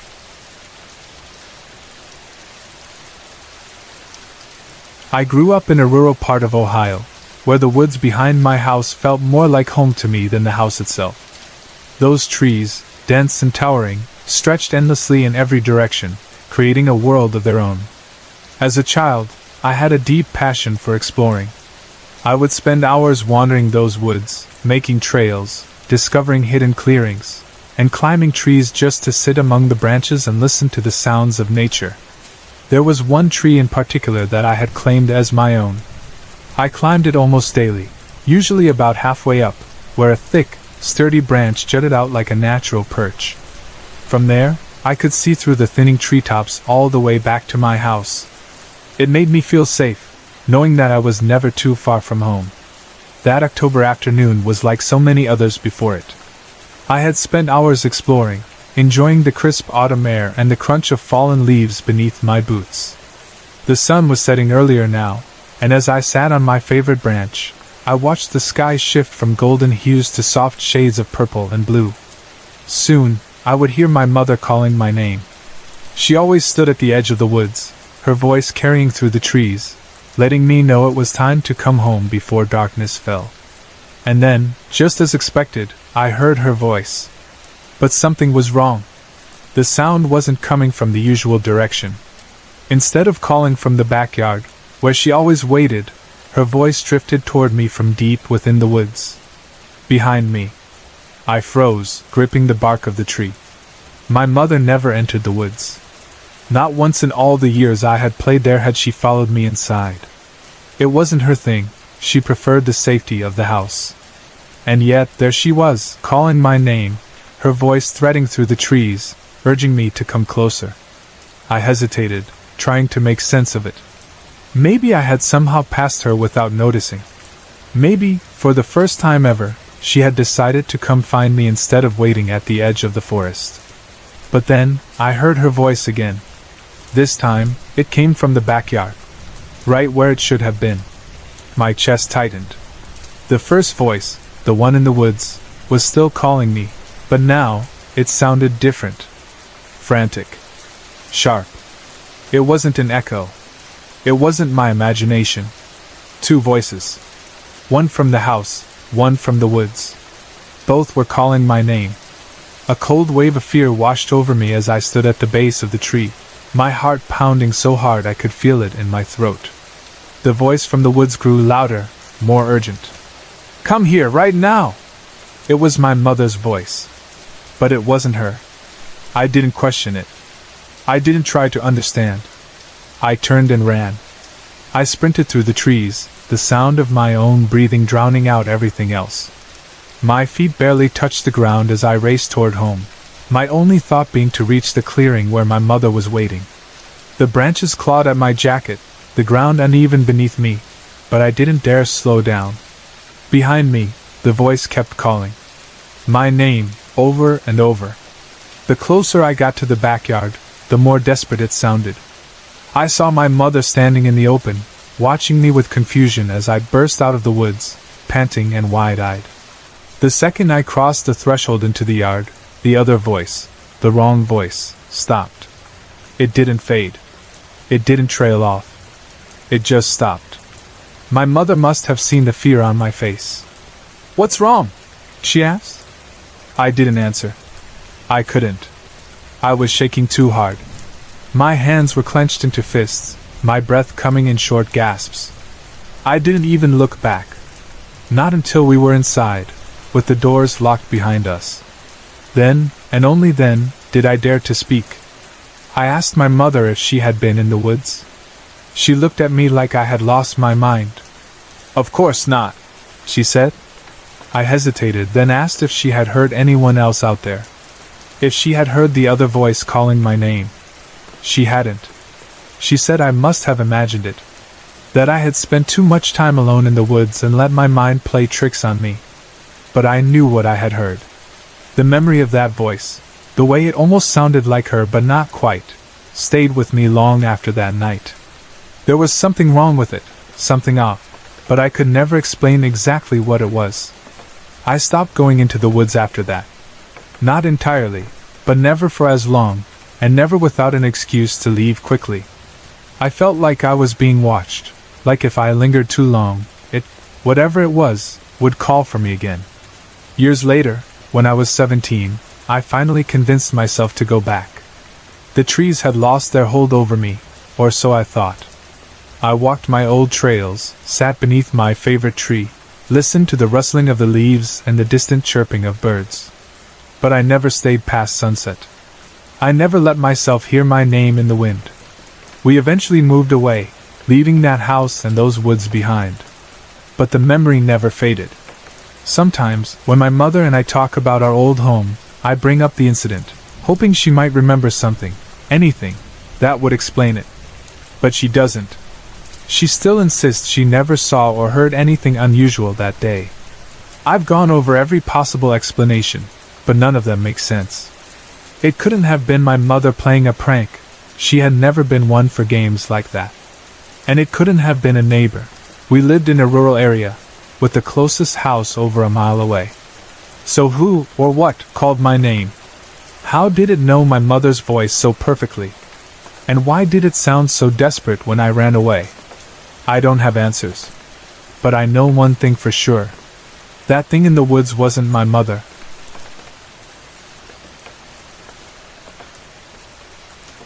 I graduated from one of the oldest universities in Manila, located in the historic University Belt.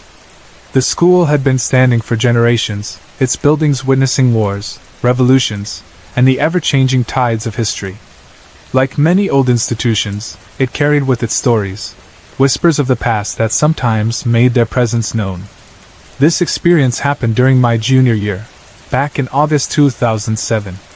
At the time, I was an officer in a student organization, along with 5 female friends, my ex-girlfriend, and one other guy.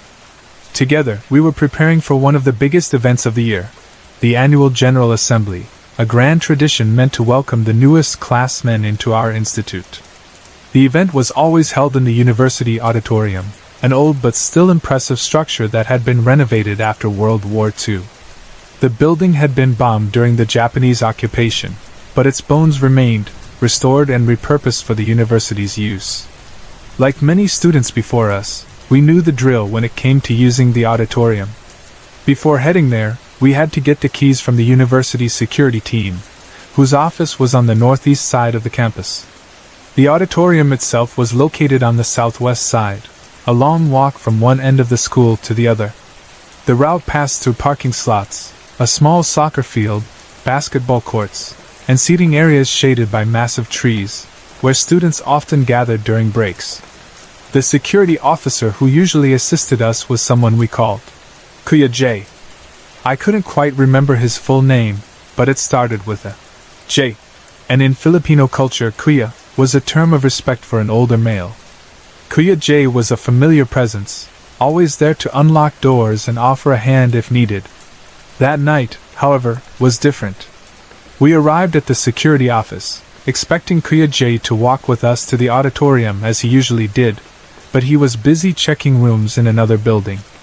Instead, he handed us the keys and told us to go on ahead. By the time we reached the auditorium, it was around 8:30 or 9 p.m. Late, but not unusual for student officers working on an event. The building loomed over us, its old walls carrying the weight of history.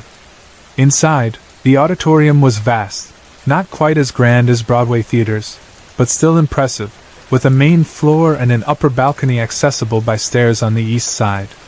We locked ourselves in, as we always did, ensuring that no one could interrupt our work. Then we got to preparing, adjusting the stage setup, fixing the props, curtains, lights, and arranging the seats. And then, something strange happened. As we worked, my ex-girlfriend and I glanced up toward the upper level. Sitting in the front row of the balcony, watching us, was Kuya J.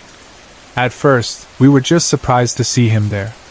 We hadn't heard him come in, but maybe he had entered while we were distracted. Still, something about the way he sat there, motionless, made me uneasy. "O Kuya! Anyan ka pala? Ano ginagawa mo diyan? Hey Kuya! We didn't notice you were there already. What are you doing up there?" He didn't answer. The others called out to him as well, asking for help with some of the equipment, but he just sat there, smiling. Then, ever so slowly, he raised a hand and gave us a small wave.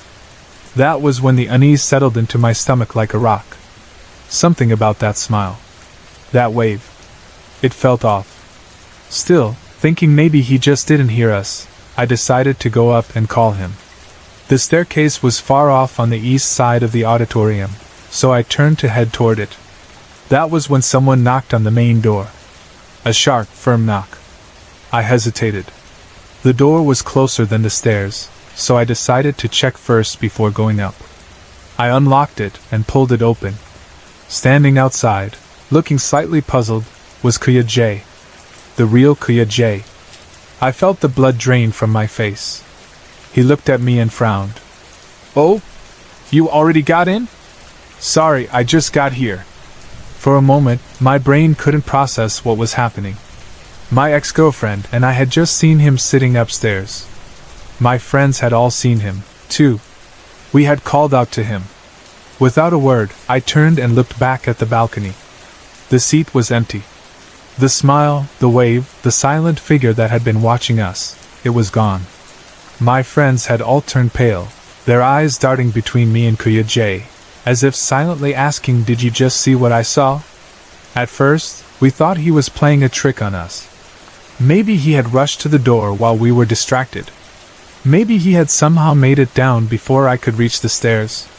But Kuya J was serious. He told us he had just arrived. and then, his expression darkened. With a sigh, he muttered, "Ah, so you saw him." We exchanged nervous glances. "Saw who?" He looked up at the balcony, as if expecting to see someone still sitting there. "There's a ghost here," he said. "Likes to play tricks. He likes to be one of us." My skin crawled. Kuya J told us that many university personnel had seen the figure before, always in different places, sometimes sitting among students, sometimes walking the halls, blending in so seamlessly that no one questioned his presence until they realized he wasn't really there. Some said he was a former student. Others believed he had been one of the many who had died during the war, his spirit lingering long after the school had been rebuilt. Whatever the truth was, we had seen him. And he had seen us. We didn't stay in the auditorium much longer that night. After finishing what we could, we hurried out, making sure to lock the door behind us. To this day, I still remember that eerie, knowing smile. That small, casual wave. Like he was saying, "Welcome back."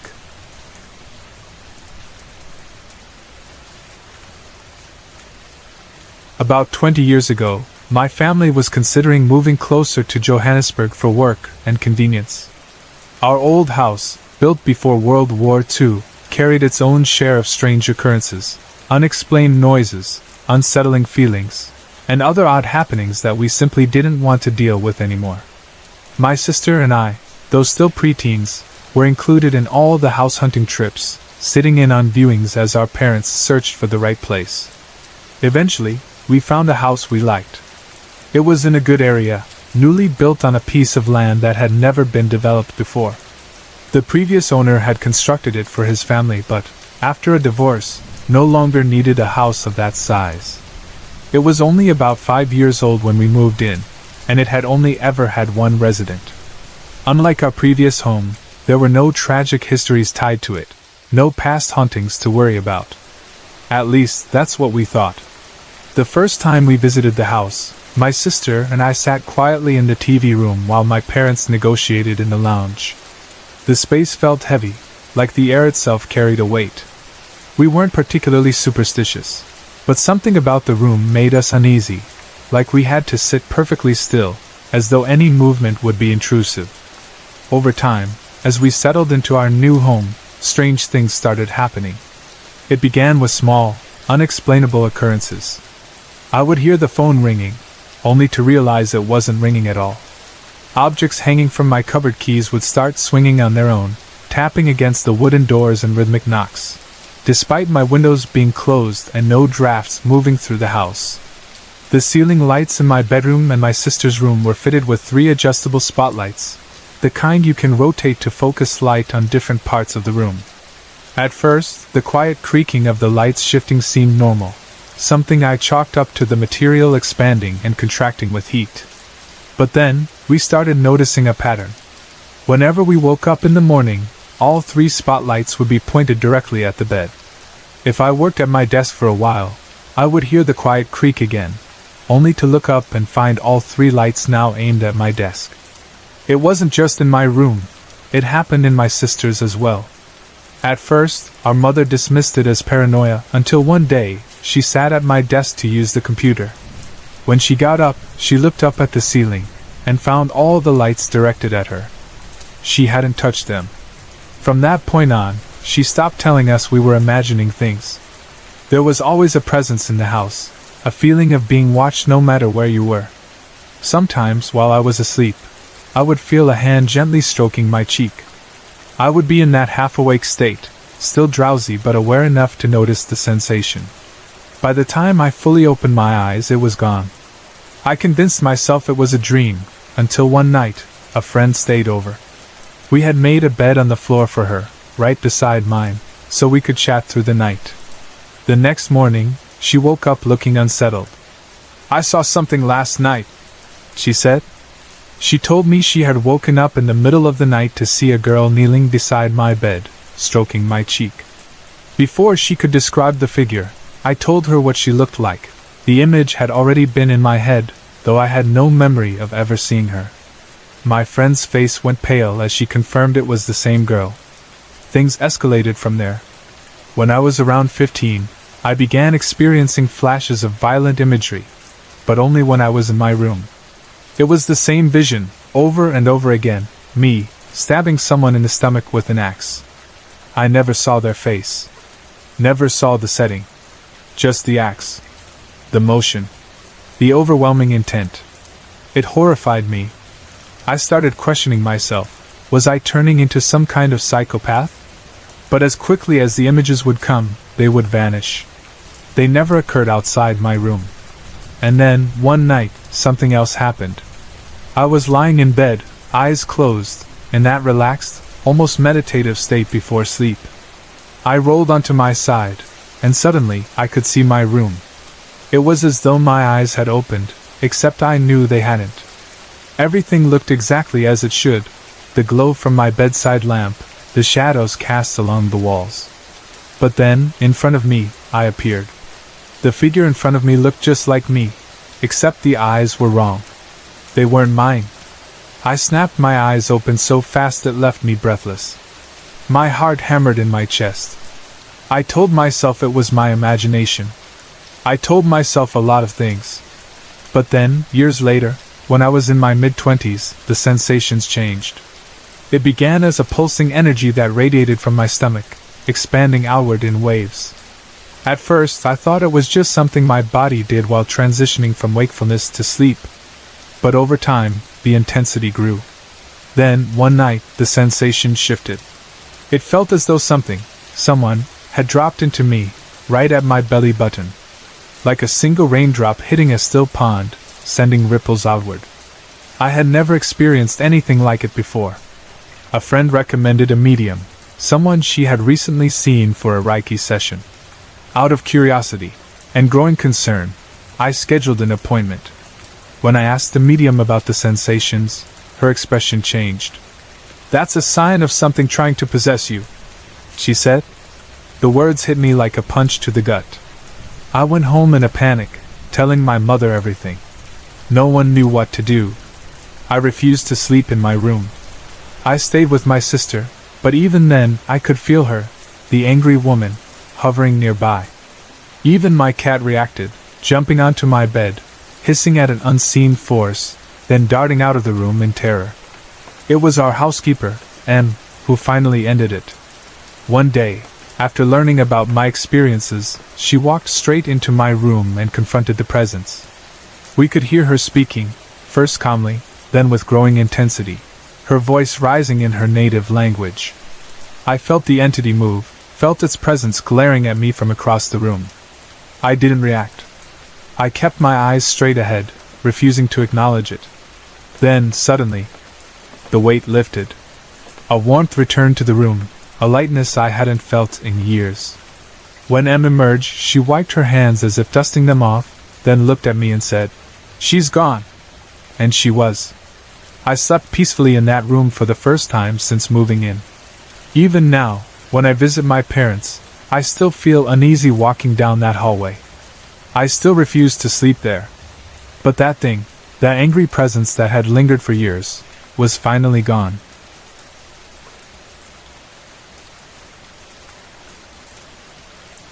My sister called me last night.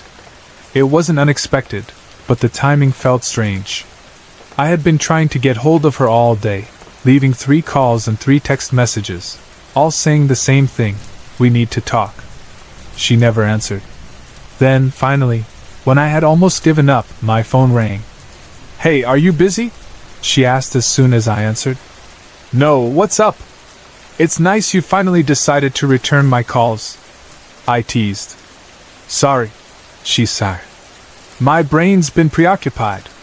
Do you remember that Christmas Eve when my house almost went up in flames?" For a moment, I was silent. A chill ran through me. "Are you kidding me?" I finally said. "Are you freaking kidding me? I've been trying to get hold of you all day about exactly that." She let out a breath. "All I've been able to think about today is that night. You really need to stop playing in my head. But there's so much room in there. You're so funny." Then, as if on cue, we both asked the same question, the question we always asked when the memory surfaced. "Have you seen him again?" she exhaled. No. Have you? No. We never expected to, but the question had to be asked. Because once, many years ago, we saw him. It was Christmas Eve, 1989. That morning, my husband and I woke up to a freezing house. The power was out, and the water pipes were frozen solid. Arkansas winters could be brutal, but this one was worse than anything I could remember. The temperatures had dropped into the teens, maybe lower. At the time, we had 2 children, a 5-year-old son and a 6-month-old daughter. We needed to get them somewhere warm, fast. We lived in the country, which meant no hotels nearby, and besides, a freezing drizzle had already started coating everything in ice. The roads were becoming dangerous. My parents lived about 6 miles away, but if we were without power, chances were they were too. That left my sister's house. She also lived about 6 miles from us, but in the opposite direction. The difference was that she heated with wood, which meant her home would be warm no matter what. My husband gathered the Christmas presents while I bundled up the kids. We loaded the car and made our way carefully down the road. Ice was already forming on the trees, and the drive felt longer than usual. By the time we pulled into my sister's driveway, the world outside looked frozen in place. She greeted us with open arms, just as I knew she would. The day was spent baking, laughing, and preparing for Santa's visit. The house was filled with the joyful chaos of 4 children running around, their excitement making even the cold seem less bitter. The warmth of the wood stove and the soft glow of holiday lights made everything feel safe. Later that night, after the kids had all been tucked into the same bedroom, the adults gathered in the living room, watching TV and chatting. The house was quiet, except for the occasional crackling of the fire and the muffled sound of sleet hitting the windows. Close to midnight, I heard my son coughing. I got up to check on him, thinking maybe the dry heat was bothering his throat. But as soon as I stepped into the hallway, I smelled it, smoke. It was faint at first, but with every step toward the bedroom, it grew stronger. I followed the scent to the closet, which shared a wall with the fireplace in the next room. The smell was thick, unmistakable. I shouted for my husband and my sister. "I think the house is on fire!" Within seconds, the entire household was awake. While my husband and I rushed to get the children outside, my sister and her husband inspected the closet. My brother-in-law thought the fire might be contained within the chimney, but there was no way to be sure. The house was old, and the nearest fire department was too far away to help in time. If the fire spread, we were on our own. We wrapped the kids in blankets and put them in one of the cars, leaving the engine running so they could stay warm. Outside, the world was silent except for the sleet ticking against the metal roof. My husband and brother-in-law grabbed the extension ladder while my sister and I ran to the yard to get the water hose. But when we turned on the faucet, nothing came out. The hose was frozen solid. Frantic, we found a metal pail and removed the hose from the faucet, relieved to see that the water itself wasn't frozen. I filled the pail, handed it to my sister, who handed it to my husband, who climbed partway up the ladder and passed it to my brother-in-law. He reached the top, balanced near the chimney, and poured the water down, hoping to kill whatever embers were burning inside. I ran back and forth between the faucet and the house, refilling the pail, never stopping to think about anything except putting out the fire. Then, on one of my trips back, I saw him. He was on the roof, standing near the chimney. I froze mid-step. My sister, standing beside me, followed my gaze and saw him too. "Who is that?" I asked. She didn't answer. Her grip on the pail tightened. My brother-in-law was at the top of the ladder, handing the pail to the stranger as if nothing was unusual. "Here, let me help," the man said, taking the bucket and pouring the water into the chimney. There was something off about him. He was wearing jeans, a long-sleeved shirt, and a vest, clothing far too thin for the bitter cold. He didn't seem to notice the freezing air the way the rest of us did. His voice was flat, emotionless. I kept filling the pail, watching as my brother-in-law handed it to him again and again. No one spoke. Finally, my brother-in-law said, "It's out." He turned to thank the man. but he was gone. He hadn't climbed down the ladder. My husband had been on it the whole time. There were no footprints in the fresh sleet, no sign of where he had gone. My brother-in-law searched the roof, while the rest of us circled the house, trying to make sense of what had happened.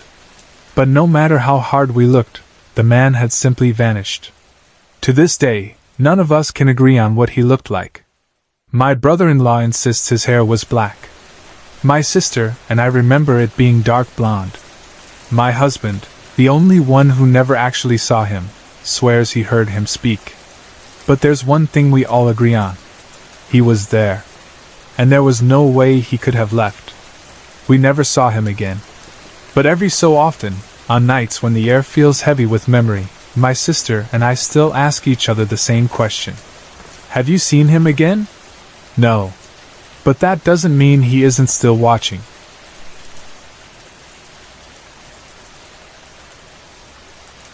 Since I was young, I have always believed that while many strange things can have logical explanations, there are some experiences that are hard to dismiss. I have had 3 events in my life that I consider to have a high probability of being paranormal. I don't talk about them often, but they have stayed with me, and I have never been able to find a reasonable explanation for what happened. My family has a history of psychic ability. My grandmother was a well-known medium, first in the UK and later in New Zealand after moving here in the 1970s. She passed away when I was still a child, so I never had the chance to ask her about any of this. My father also had some level of ability, having experimented with psychic phenomena in his youth. He too passed away before I was old enough to talk to him about it. I don't know if that has anything to do with my own experiences, but it's something I can't ignore.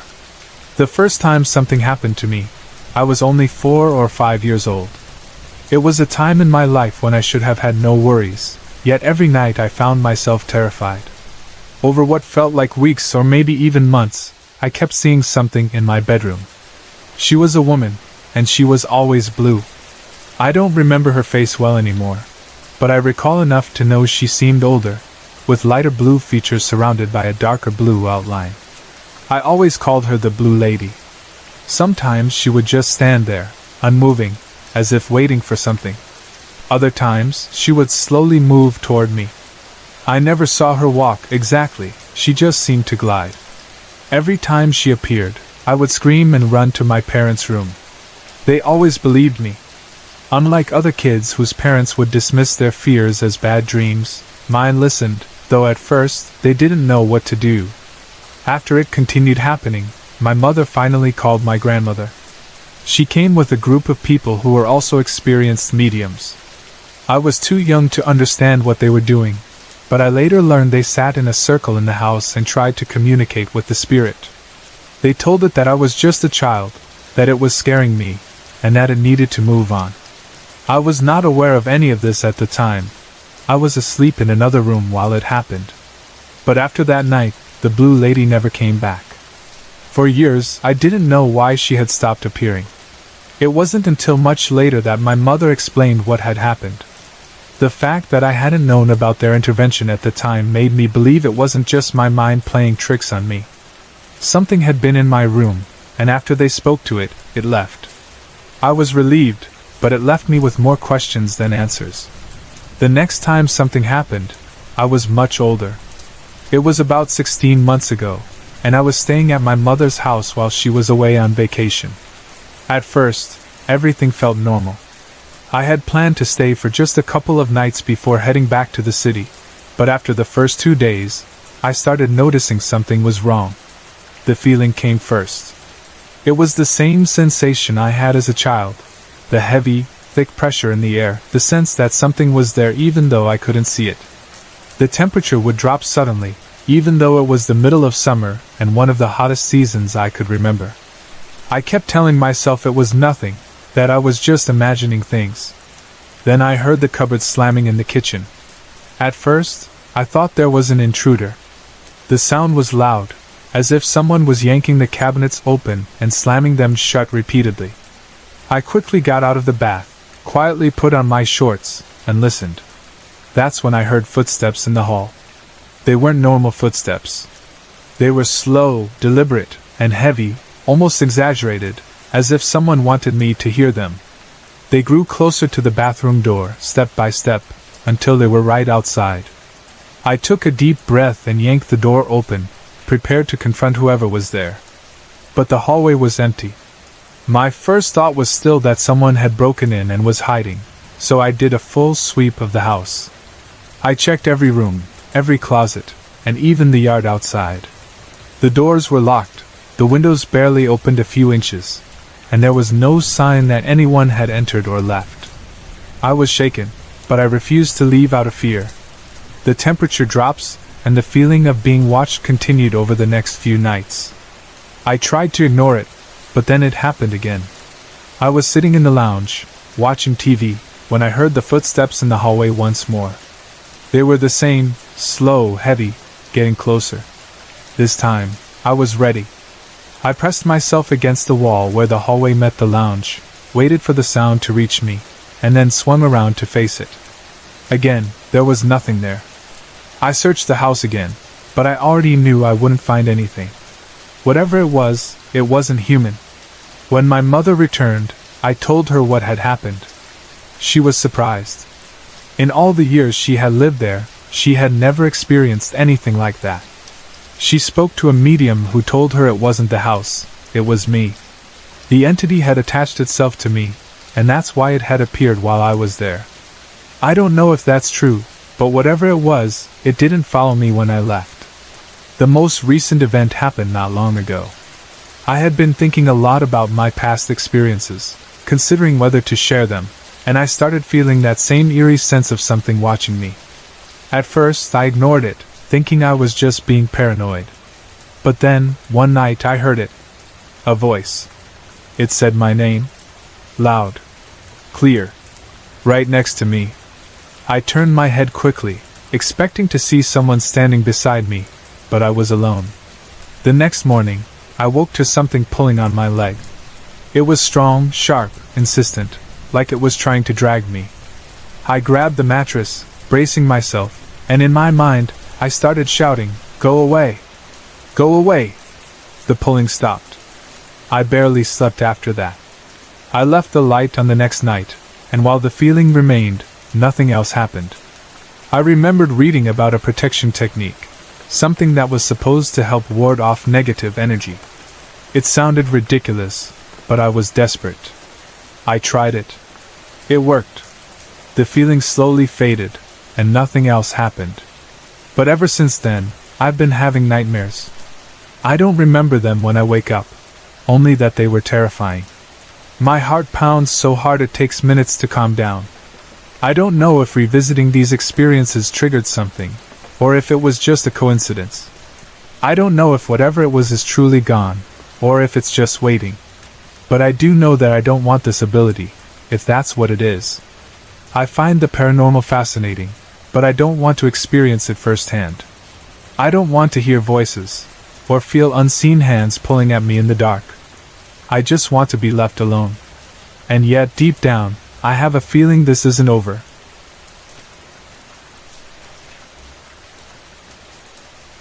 When I was 13, my world began to unravel.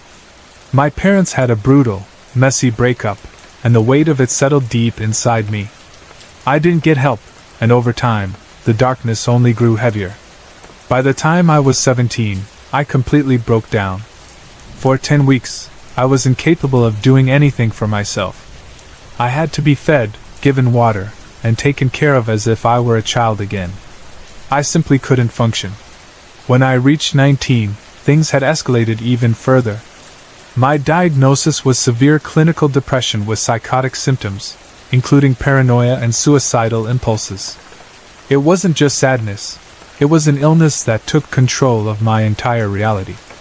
By the time I started at a new university, I wasn't in a great place.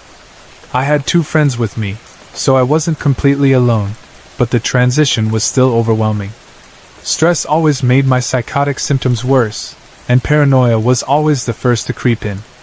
It wasn't long before I was convinced that the people around me were plotting to kill me. Even my dreams were filled with these fears, my mind twisting the faces of my classmates into threats. My doctor, a man I trusted, put me on medication that helped for a while, but it wasn't long before things started spiraling again. December 2014 was when it all came to a head.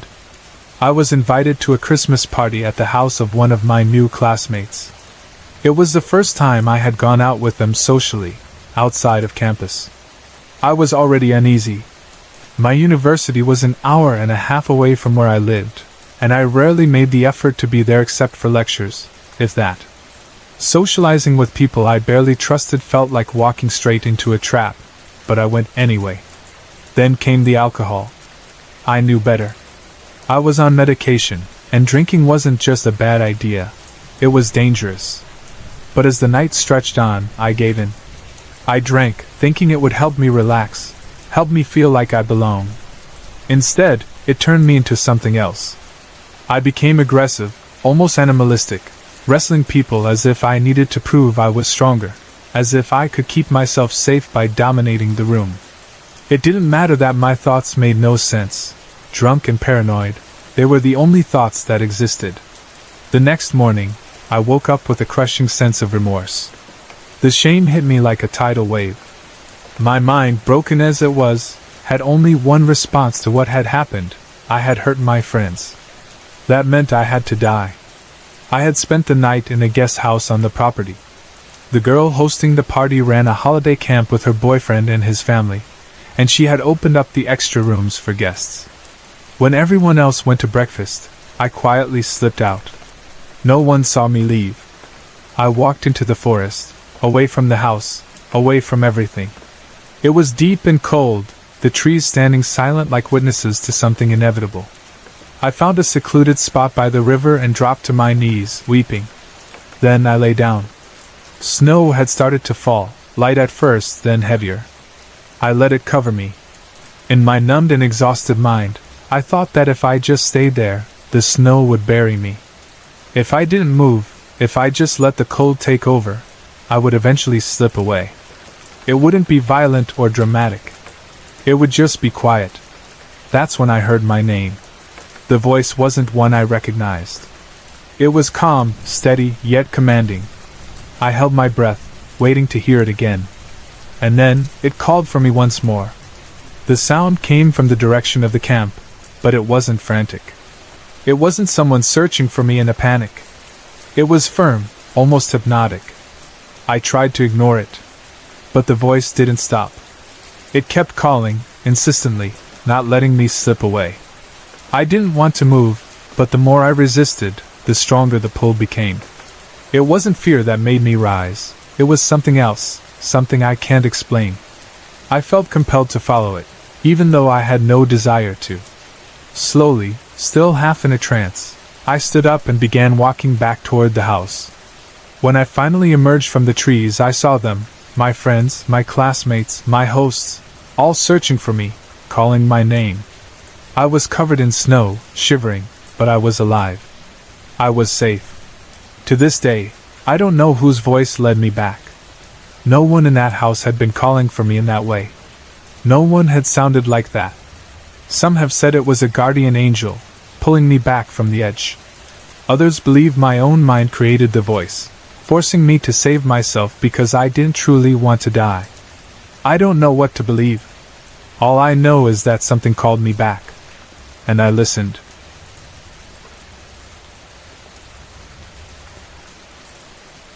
One evening, my husband and I decided to head to bed. It wasn't particularly late for him, though for me, it was later than usual, somewhere between 8 o'clock and 8:30 p.m. The night felt ordinary, nothing out of place, and I drifted off to sleep easily. At 3:45 a.m. I stirred, rolling over just enough to check my phone. A wave of relief washed over me when I remembered it was Saturday. No early alarms, no rush to start the day. Content, I turned back over and sank into sleep again. Then, at exactly 4:30 a.m., I woke up once more. I checked my phone, noting the time, and as I turned to settle back into sleep, I suddenly realized something was terribly wrong. I wasn't in my body. I was lying down, but I could see myself from behind. My husband was still in the same position in front of me, completely unaware, but I wasn't where I was supposed to be. Panic surged through me as I felt invisible hands pressing against me, pushing me away from my body with force. I couldn't see them, but I felt them, powerful, relentless. Desperately, I pushed back with all my strength. I could feel something warm, something safe, pulling me back into myself, but the force against me only grew stronger. I struggled, fighting my way back, and suddenly realized that my hands were passing through my husband's body as I reached out. That's when I started yelling. No! No! I forced myself to think of a prayer, envisioning it in my mind, calling out to God. I gathered every last ounce of willpower and pushed back as hard as I could. Then, finally, the force let go. The weight lifted, vanishing in an instant. The moment I felt normal again, I bolted upright, gasping for air, my eyes wide open. I shook my husband awake, my heart hammering in my chest. He turned over groggily, startled by my sudden movement, and asked what was wrong. But I couldn't explain it. The words wouldn't come. How could I possibly describe what had just happened? Since that night, sleep hasn't come easy. No matter how tired I am, I find myself waking up drenched in sweat, my body exhausted despite the hours of rest. And then, the footsteps started. At first, I only heard them at night, slow, deliberate steps echoing down the hallway. But soon, they became constant, day and night. Sometimes they stopped right outside my bedroom door, lingering, waiting. Other times, they entered the room entirely. 2 nights ago, my husband was fast asleep when I heard the footsteps again. They entered the room, and suddenly, the air changed. It was like a heavy, unseen presence settled into the space. I could feel it. It wasn't fear, exactly, but it made my heart pound harder. The air thickened, charged with something I couldn't see. Then, I felt the heat, an intense warmth spreading through my right foot, the only one exposed outside the blanket. Then today, I was alone in the house, hoping for a short nap. The silence was comforting, peaceful. But as I lay there, barely 5 minutes in, the footsteps started again. This time, they stopped right outside my bedroom door. At first, I assumed it was my dog, but he was crated, so I sat up to check. The hallway was empty. There was no one there. It was only after a few moments that I realized something even stranger. I hadn't heard anything walk away. Feeling uneasy, I got up, searching every room. I checked on my dog, who was still sound asleep in his crate, completely undisturbed. The house was empty. I tried to shake it off and lay back down, determined to ignore it. But 10 minutes later, the footsteps returned. This time, they circled my bed. I closed my eyes, forcing myself to stay still, my breath shallow. The air around me grew heavier, thick and suffocating. My heart pounded so hard I could feel it in my throat. And then, the strangest sensation of all, the world around me went silent, like my ears had suddenly gone deaf. I opened my eyes. Nothing. Before I could even process what had just happened, my dog started whining from his crate. I ran to the living room, and he was pawing at the bars, desperate to get out. The moment I freed him, he stuck to my side like glue, refusing to leave me alone for the rest of the day. Then, 2 weeks ago, my daughter had an experience of her own. She had climbed into bed with me, playing with a flashlight while she waited to fall asleep. At one point, she was lying with her back pressed against mine, and suddenly, I felt her jolt forward. A bright beam of light flashed across the ceiling as the flashlight tumbled to the floor. I turned over confused. She was on the floor, scrambling to pick up the flashlight. I asked her what she was doing, assuming she had been playing around, but when she turned to look at me, I saw pure terror in her eyes. "What's wrong?" I asked. She didn't answer. She just jumped back into bed, pulled the covers over her head, and refused to speak.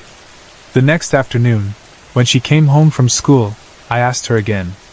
She hesitated before whispering, "I'm never sleeping in your room again." When I asked her why, her voice dropped even lower. I was shining the flashlight around the room, and something grabbed it out of my hand. I felt a chill run down my spine. "What do you mean something?" I pressed. She looked at me, eyes wide with fear. There was a little girl lying next to you, she said. She was smiling at me. A cold sensation washed over me. Did she scare you? I asked carefully. She nodded. She had an evil smile. And she was the one who grabbed the flashlight and threw it on the floor. I tried to keep my voice steady. Why didn't you tell me last night? I was too scared, she whispered. I just wanted to go to sleep. Then, 4 nights ago, my oldest son had his own strange encounter. He shares a room with his younger brother, and that morning, he woke up unusually early, something he never does unless it's for school. The moment he saw me, he blurted out his story, his excitement barely contained. Mom! X sat straight up in bed last night, with his eyes still closed. Then he crawled onto the floor, climbed into my bed, and asked, Are you still using that? I stared at him, waiting for more.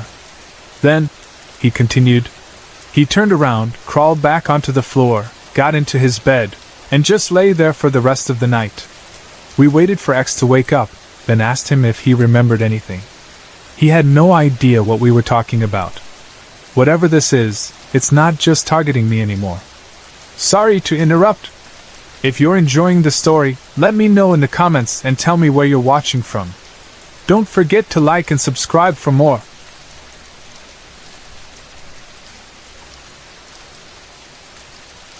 When we moved into our house in May of 2004, everything seemed normal at first. My sister, her husband, my niece, and my nephew were living with us at the time, and for the first month, life carried on as usual. The only odd thing was a strange smell that lingered in the house, something none of us could quite place. Not long after we settled in, my 3-year-old niece, Sam, started talking about an imaginary friend. She called him friend. At first, we thought nothing of it. Kids have imaginary friends all the time. But as the weeks passed, things began to change. Sam, who had always been playful and full of energy, became withdrawn. She stopped doing all the things she used to love. She refused to go outside, wouldn't swing on the swing set, wouldn't play with her toys. If we even suggested any of these activities, she would start crying and shaking her head. Friend gets mad at me, she would whisper. One night, as I lay in bed, I had the unsettling feeling of being watched. It was so strong that I couldn't ignore it. I turned toward the foot of my bed and froze. There, standing by my closet, was a man. He had his back to me, staring out the window. He wasn't hazy or shadowy, he was solid. For a moment, I thought some stranger had broken into the house. But then he turned. His face was pale, his features sharp, and his eyes glowed red. Panic gripped me. I couldn't move, couldn't speak. I just stared at him, and he stared right back. I don't know how long I lay there, heart hammering in my chest, but eventually, I forced myself to leave my room. I spent the rest of the night sitting in the living room, too afraid to go back. The next morning, Sam came up to me, her little face serious. Friend likes your room, she said casually. He stands by your closet and looks out the window. Sometimes he watches you sleep. A chill ran down my spine. For the next year, strange things continued to happen, but then, just as suddenly as it started, it stopped. Sam turned 4, and friends seemed to disappear. The house became peaceful again. Then, in April of 2007, my nephew JD turned 3. And just like before, it all started again. JD began talking about friend. He stopped playing, grew fearful of things he once loved. It was like déjà vu, history repeating itself. We endured another year of eerie occurrences before, once again, everything stopped when he turned 4. By then, I had started to notice a pattern. Years passed, and by 2013, my own daughter, A, had turned 3. The age that seemed to be the trigger. I tried to ignore my growing unease, but deep down, I couldn't shake the fear that whatever had haunted Sam and JD would come for her too. At first, there were only small things. I said odd things here and there, but I brushed them off. I didn't want to feed into my own paranoia. Then, one morning in November, I woke up to find her visibly shaken. Her face was pale, her eyes wide with fear. She clung to me tightly and whispered. The Cheeto Man was at my feet. I tried to wake you up, but you wouldn't wake up, Mommy. I forced myself to stay calm. The Cheeto Man? I asked, trying to make light of it. Did he give you some Cheetos? She shook her head violently. No, Mommy! Not Chester Cheetah. He's a monster. Her voice trembled. He yelled at me. He scared me really bad, and you wouldn't wake up. Guilt washed over me. What kind of mother was I, sleeping through my daughter's terror? But I didn't want to frighten her further, so I told her it was just a bad dream. But it wasn't. The Cheeto Man kept coming back. Every single night. Eventually, A refused to even go near the stairs leading to our bedroom. She was so terrified that we had to move into a different room just so she could sleep. I wanted so badly to believe that it was all in her imagination. But then, one night, I had a dream. It was the worst dream I had ever had. In it, I woke up to see a figure leaning against our dresser, facing the bed. It was cloaked, its robe a dark, blood-red color with black streaks. The hood was pulled up, casting shadows over its face. The robe itself looked rough, almost like burlap, as if it had been worn for centuries. Something inside me knew I had to confront it. I stood up, ready to fight. And then, it slowly reached up and pulled back its hood. I felt the breath leave my body. It was him. The same old man I had seen in my room back in 2004. But this time, he was thinner, his skin marred by open sores, his face hollow and sickly. And his eyes, those empty black eyes, held something worse than just malice. Then I understood. All this time, A had been saying, Cheeto Man. But she hadn't meant Cheeto, she meant Cheetah. His sores, his decaying skin, it looked like cheetah spots. He had been here all along. Watching. Waiting. In the dream, we fought. He wanted A, but I wouldn't let him have her. He laughed, his rotting lips pulling back into a grin, and as he retreated, he gave me a look that chilled me to my core. I'll be back, he warned. And next time, you should be scared. I jolted awake, drenched in sweat, my heart racing. Before I could even sit up, A stirred beside me. She rubbed her eyes sleepily and mumbled, Mommy, the Cheeto Man is gone. And just like that, the house went quiet. The strange smell that had lingered for years? Gone. The eerie feeling that something was always watching? Gone. Since that night, we haven't seen or felt anything. No more friend. No more Cheeto Man. Just silence. But deep down, I can't shake the fear that one day, he'll come back.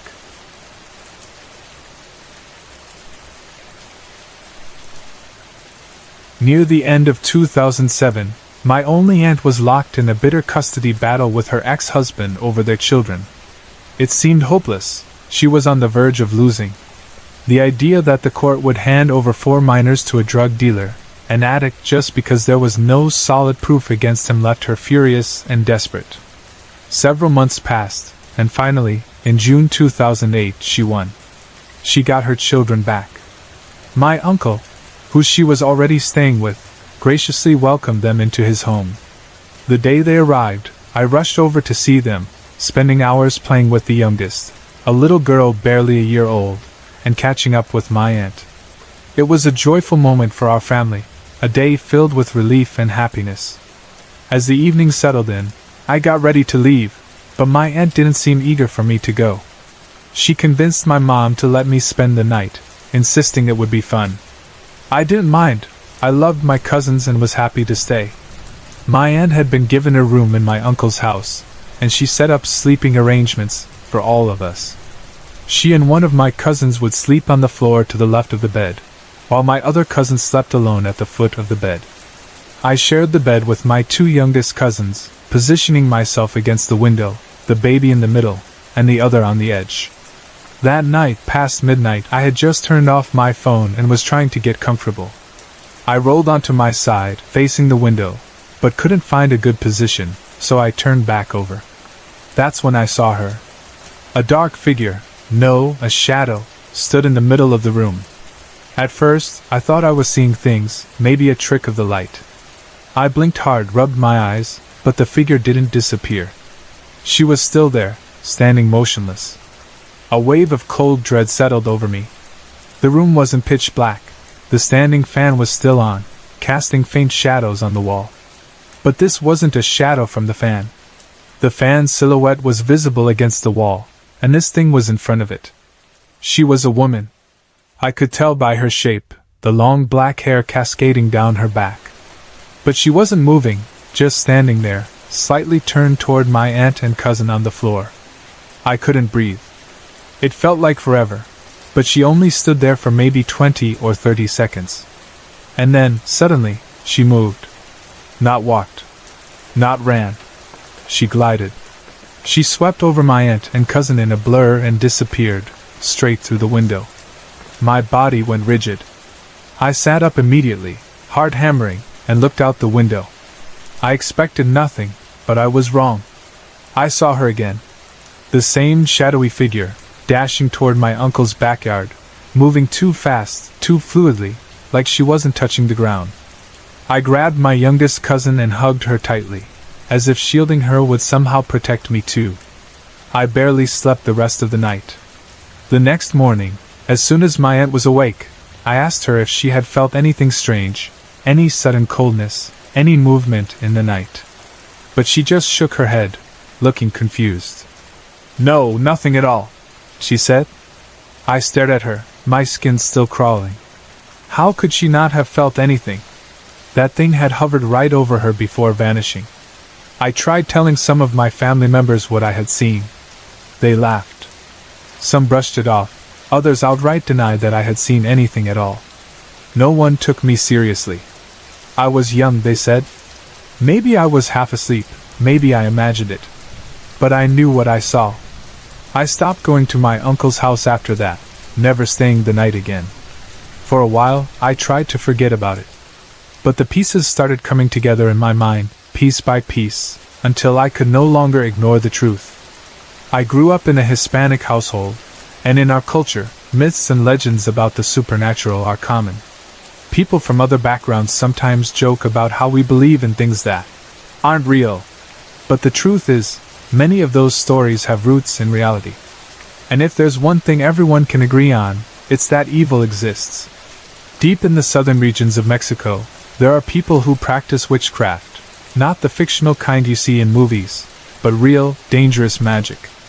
I had heard the stories. Some make pacts with spirits, some summon things that should not be summoned. And then I remembered. Months before my aunt won her custody battle, I had seen things, candles of different colors hidden in her car, strange papers with written prayers, odd smells coming from the room she stayed in. At the time, I didn't think much of it. But then I remembered something my mom had told me once, in passing. "Your aunt is messing with things she shouldn't be messing with. It's dangerous." She had said it so casually. But now, after what I had seen, it all clicked. The candles. The prayers. The strange occurrences my uncle's wife had told me about. The faucet turning on by itself. Her hair being pulled when no one was there. Even my cousin once claiming she had seen a little girl run to the roof. It was all connected. I had to say something. One day, I built up the courage to go visit my uncle during the daytime. I took him aside and told him everything I had figured out. I expected shock, maybe concern, but instead, he laughed. "Don't worry," he said, waving me off. "It's nothing. Nothing is going to happen." But there was something in the way he said it, like he was trying to convince himself more than he was convincing me. So I looked at him and said seriously, "I'm just letting you know. Something is in your house. Don't be surprised when you hear or see something too." After that conversation, it took me 2 years to step foot in that house again. I still don't believe what I saw was a ghost. It didn't feel like one. It felt different. Something else. Something worse. A malevolent spirit, maybe. And it hasn't left. To this day, my uncle's daughter claims to see a little girl running to the roof. His wife hears noises when she's alone in their room. My uncle himself has heard knocking on his window in the dead of night. Do I spend the night there? Never. I don't know what lurks in that house, and I have no intention of finding out. I've grown up, I'm braver now, but even I know better than to challenge something like that.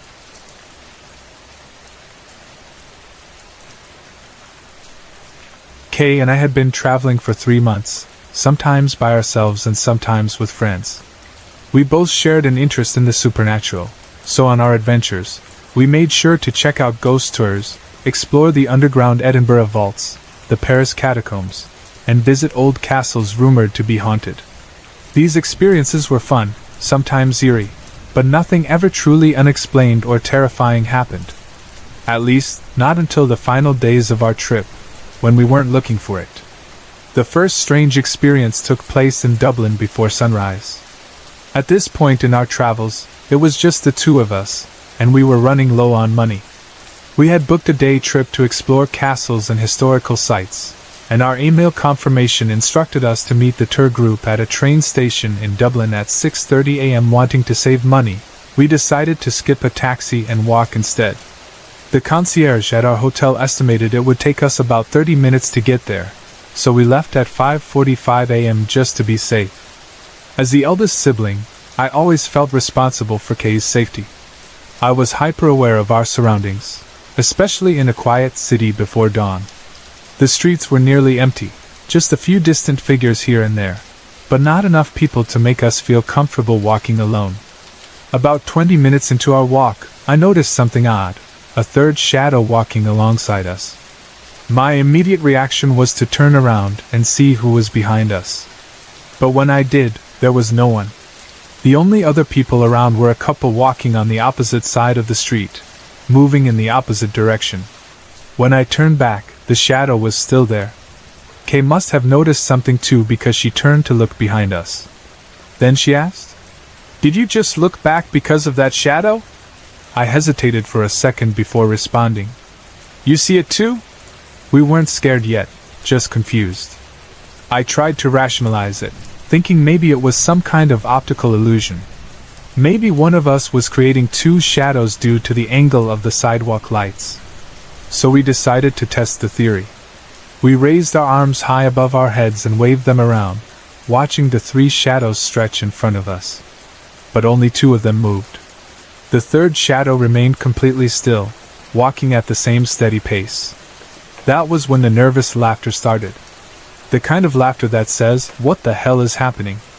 Neither of us could explain it, but for the rest of the walk, we kept glancing behind us, trying to catch sight of something, someone, that could be casting it. But there was nothing. The shadow followed us all the way to the train station. It wasn't until we stepped into the bright lights near the platform that all 3 shadows disappeared. I like to believe it was a guardian of some kind. Looking back, it really wasn't smart for the 2 of us to walk through the dark streets of a city we barely knew. Maybe the shadow was making sure we got to our destination safely. The second strange experience happened a few days later, back in London. By then, we were completely exhausted, and all we wanted was sleep. Our hotel room had 2 single beds with just a small space in between them. We settled in for the night, watching a movie on TV before finally dozing off. I was the first to roll over and say I was going to sleep. Maybe 5 seconds later, I felt it, something heavy pressing down at the foot of my bed. It felt exactly like a person sitting down. The mattress dipped under the weight, and I instinctively pulled my feet up to make room. Assuming it was Kay, I didn't even bother turning around. I just muttered, "What the hell are you doing?" That's when I heard Kay's voice, still in bed, still crunching on the chips she had been snacking on. "What are you talking about?" she asked. I immediately sat up and spun around. The foot of my bed was empty. The blanket was still smooth where it had just been pressed down. Kay was lying exactly where she had been before, her chips still resting on her stomach. "I swear," I told her, my voice low. "Something just sat on my bed." Kay looked at me for a second before breaking into nervous laughter again, the same WTF laugh we had shared in Dublin. But just like before, the experience wasn't terrifying, just strange. After a few minutes, I rolled over again, determined to sleep, and nothing else happened that night. We had spent 3 months actively seeking out ghost stories, haunted places, and eerie history, and nothing had happened. But in the final days of our journey, when we weren't looking for the supernatural, something decided to show up.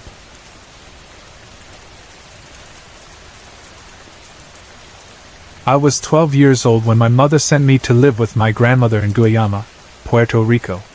She had some loose ends to tie up in Florida before making the move herself, so I was to stay with my grandmother for a while. It was the 2002 to 2003 school year, and I had gone from living in Florida to being on top of a mountain, deep in the jungle, with my strict and deeply religious grandmother. She shared the house with her youngest daughter, my 17-year-old aunt, and my great-grandfather, who was bedridden and under my grandmother's care. Despite the drastic change, I got along well with my aunt, who felt more like a cousin to me. Originally, my mother had planned for me to stay with my godmother in Carolina, a city with all the modern comforts I was used to. But because my godmother only had sons, my grandmother insisted it would be improper for me to stay in a house full of boys, even though they were my cousins. My older brother got to live with them in the city while I was sent to the jungle. There was no arguing with Grandma, unless you wanted a wooden spoon or a flying ladle aimed at your head. I had always heard stories about my grandmother and the strange experiences she'd had throughout her life. She was an old-fashioned Catholic woman, and I'd been told that the deeper one was in prayer and faith, the more they were tested. She had 10 children, though she lost her 9th late in pregnancy, and in the past she had lived in an old priest's home near a church.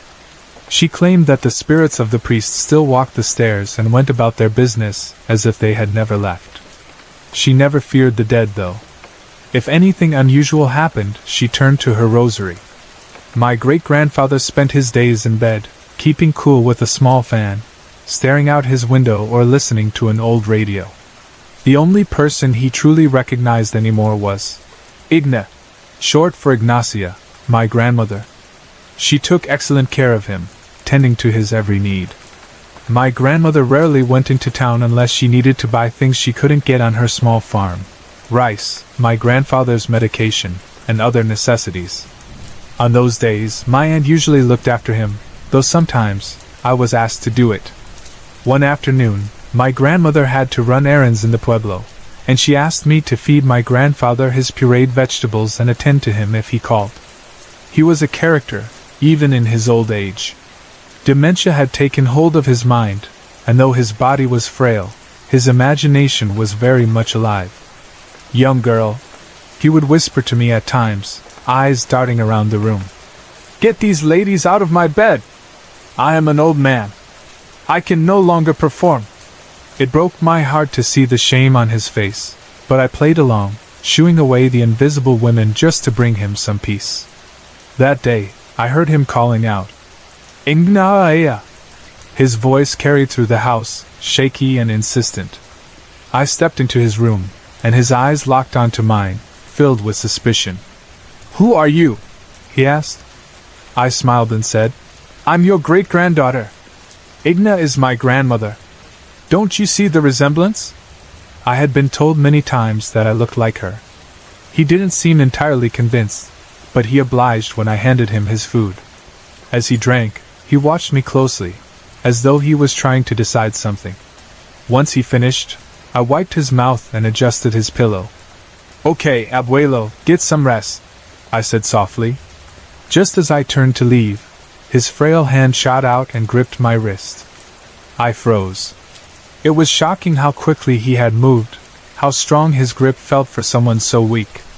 His eyes, now wide with fear, darted to the corner of the room.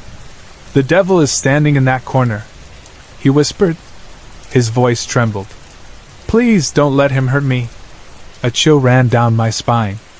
His face was sincere, full of pleading. My heart pounded as I slowly turned my head, terrified of what I might see. The corner was empty. Still, I swallowed my fear and spoke boldly. "Devil, get out of here!"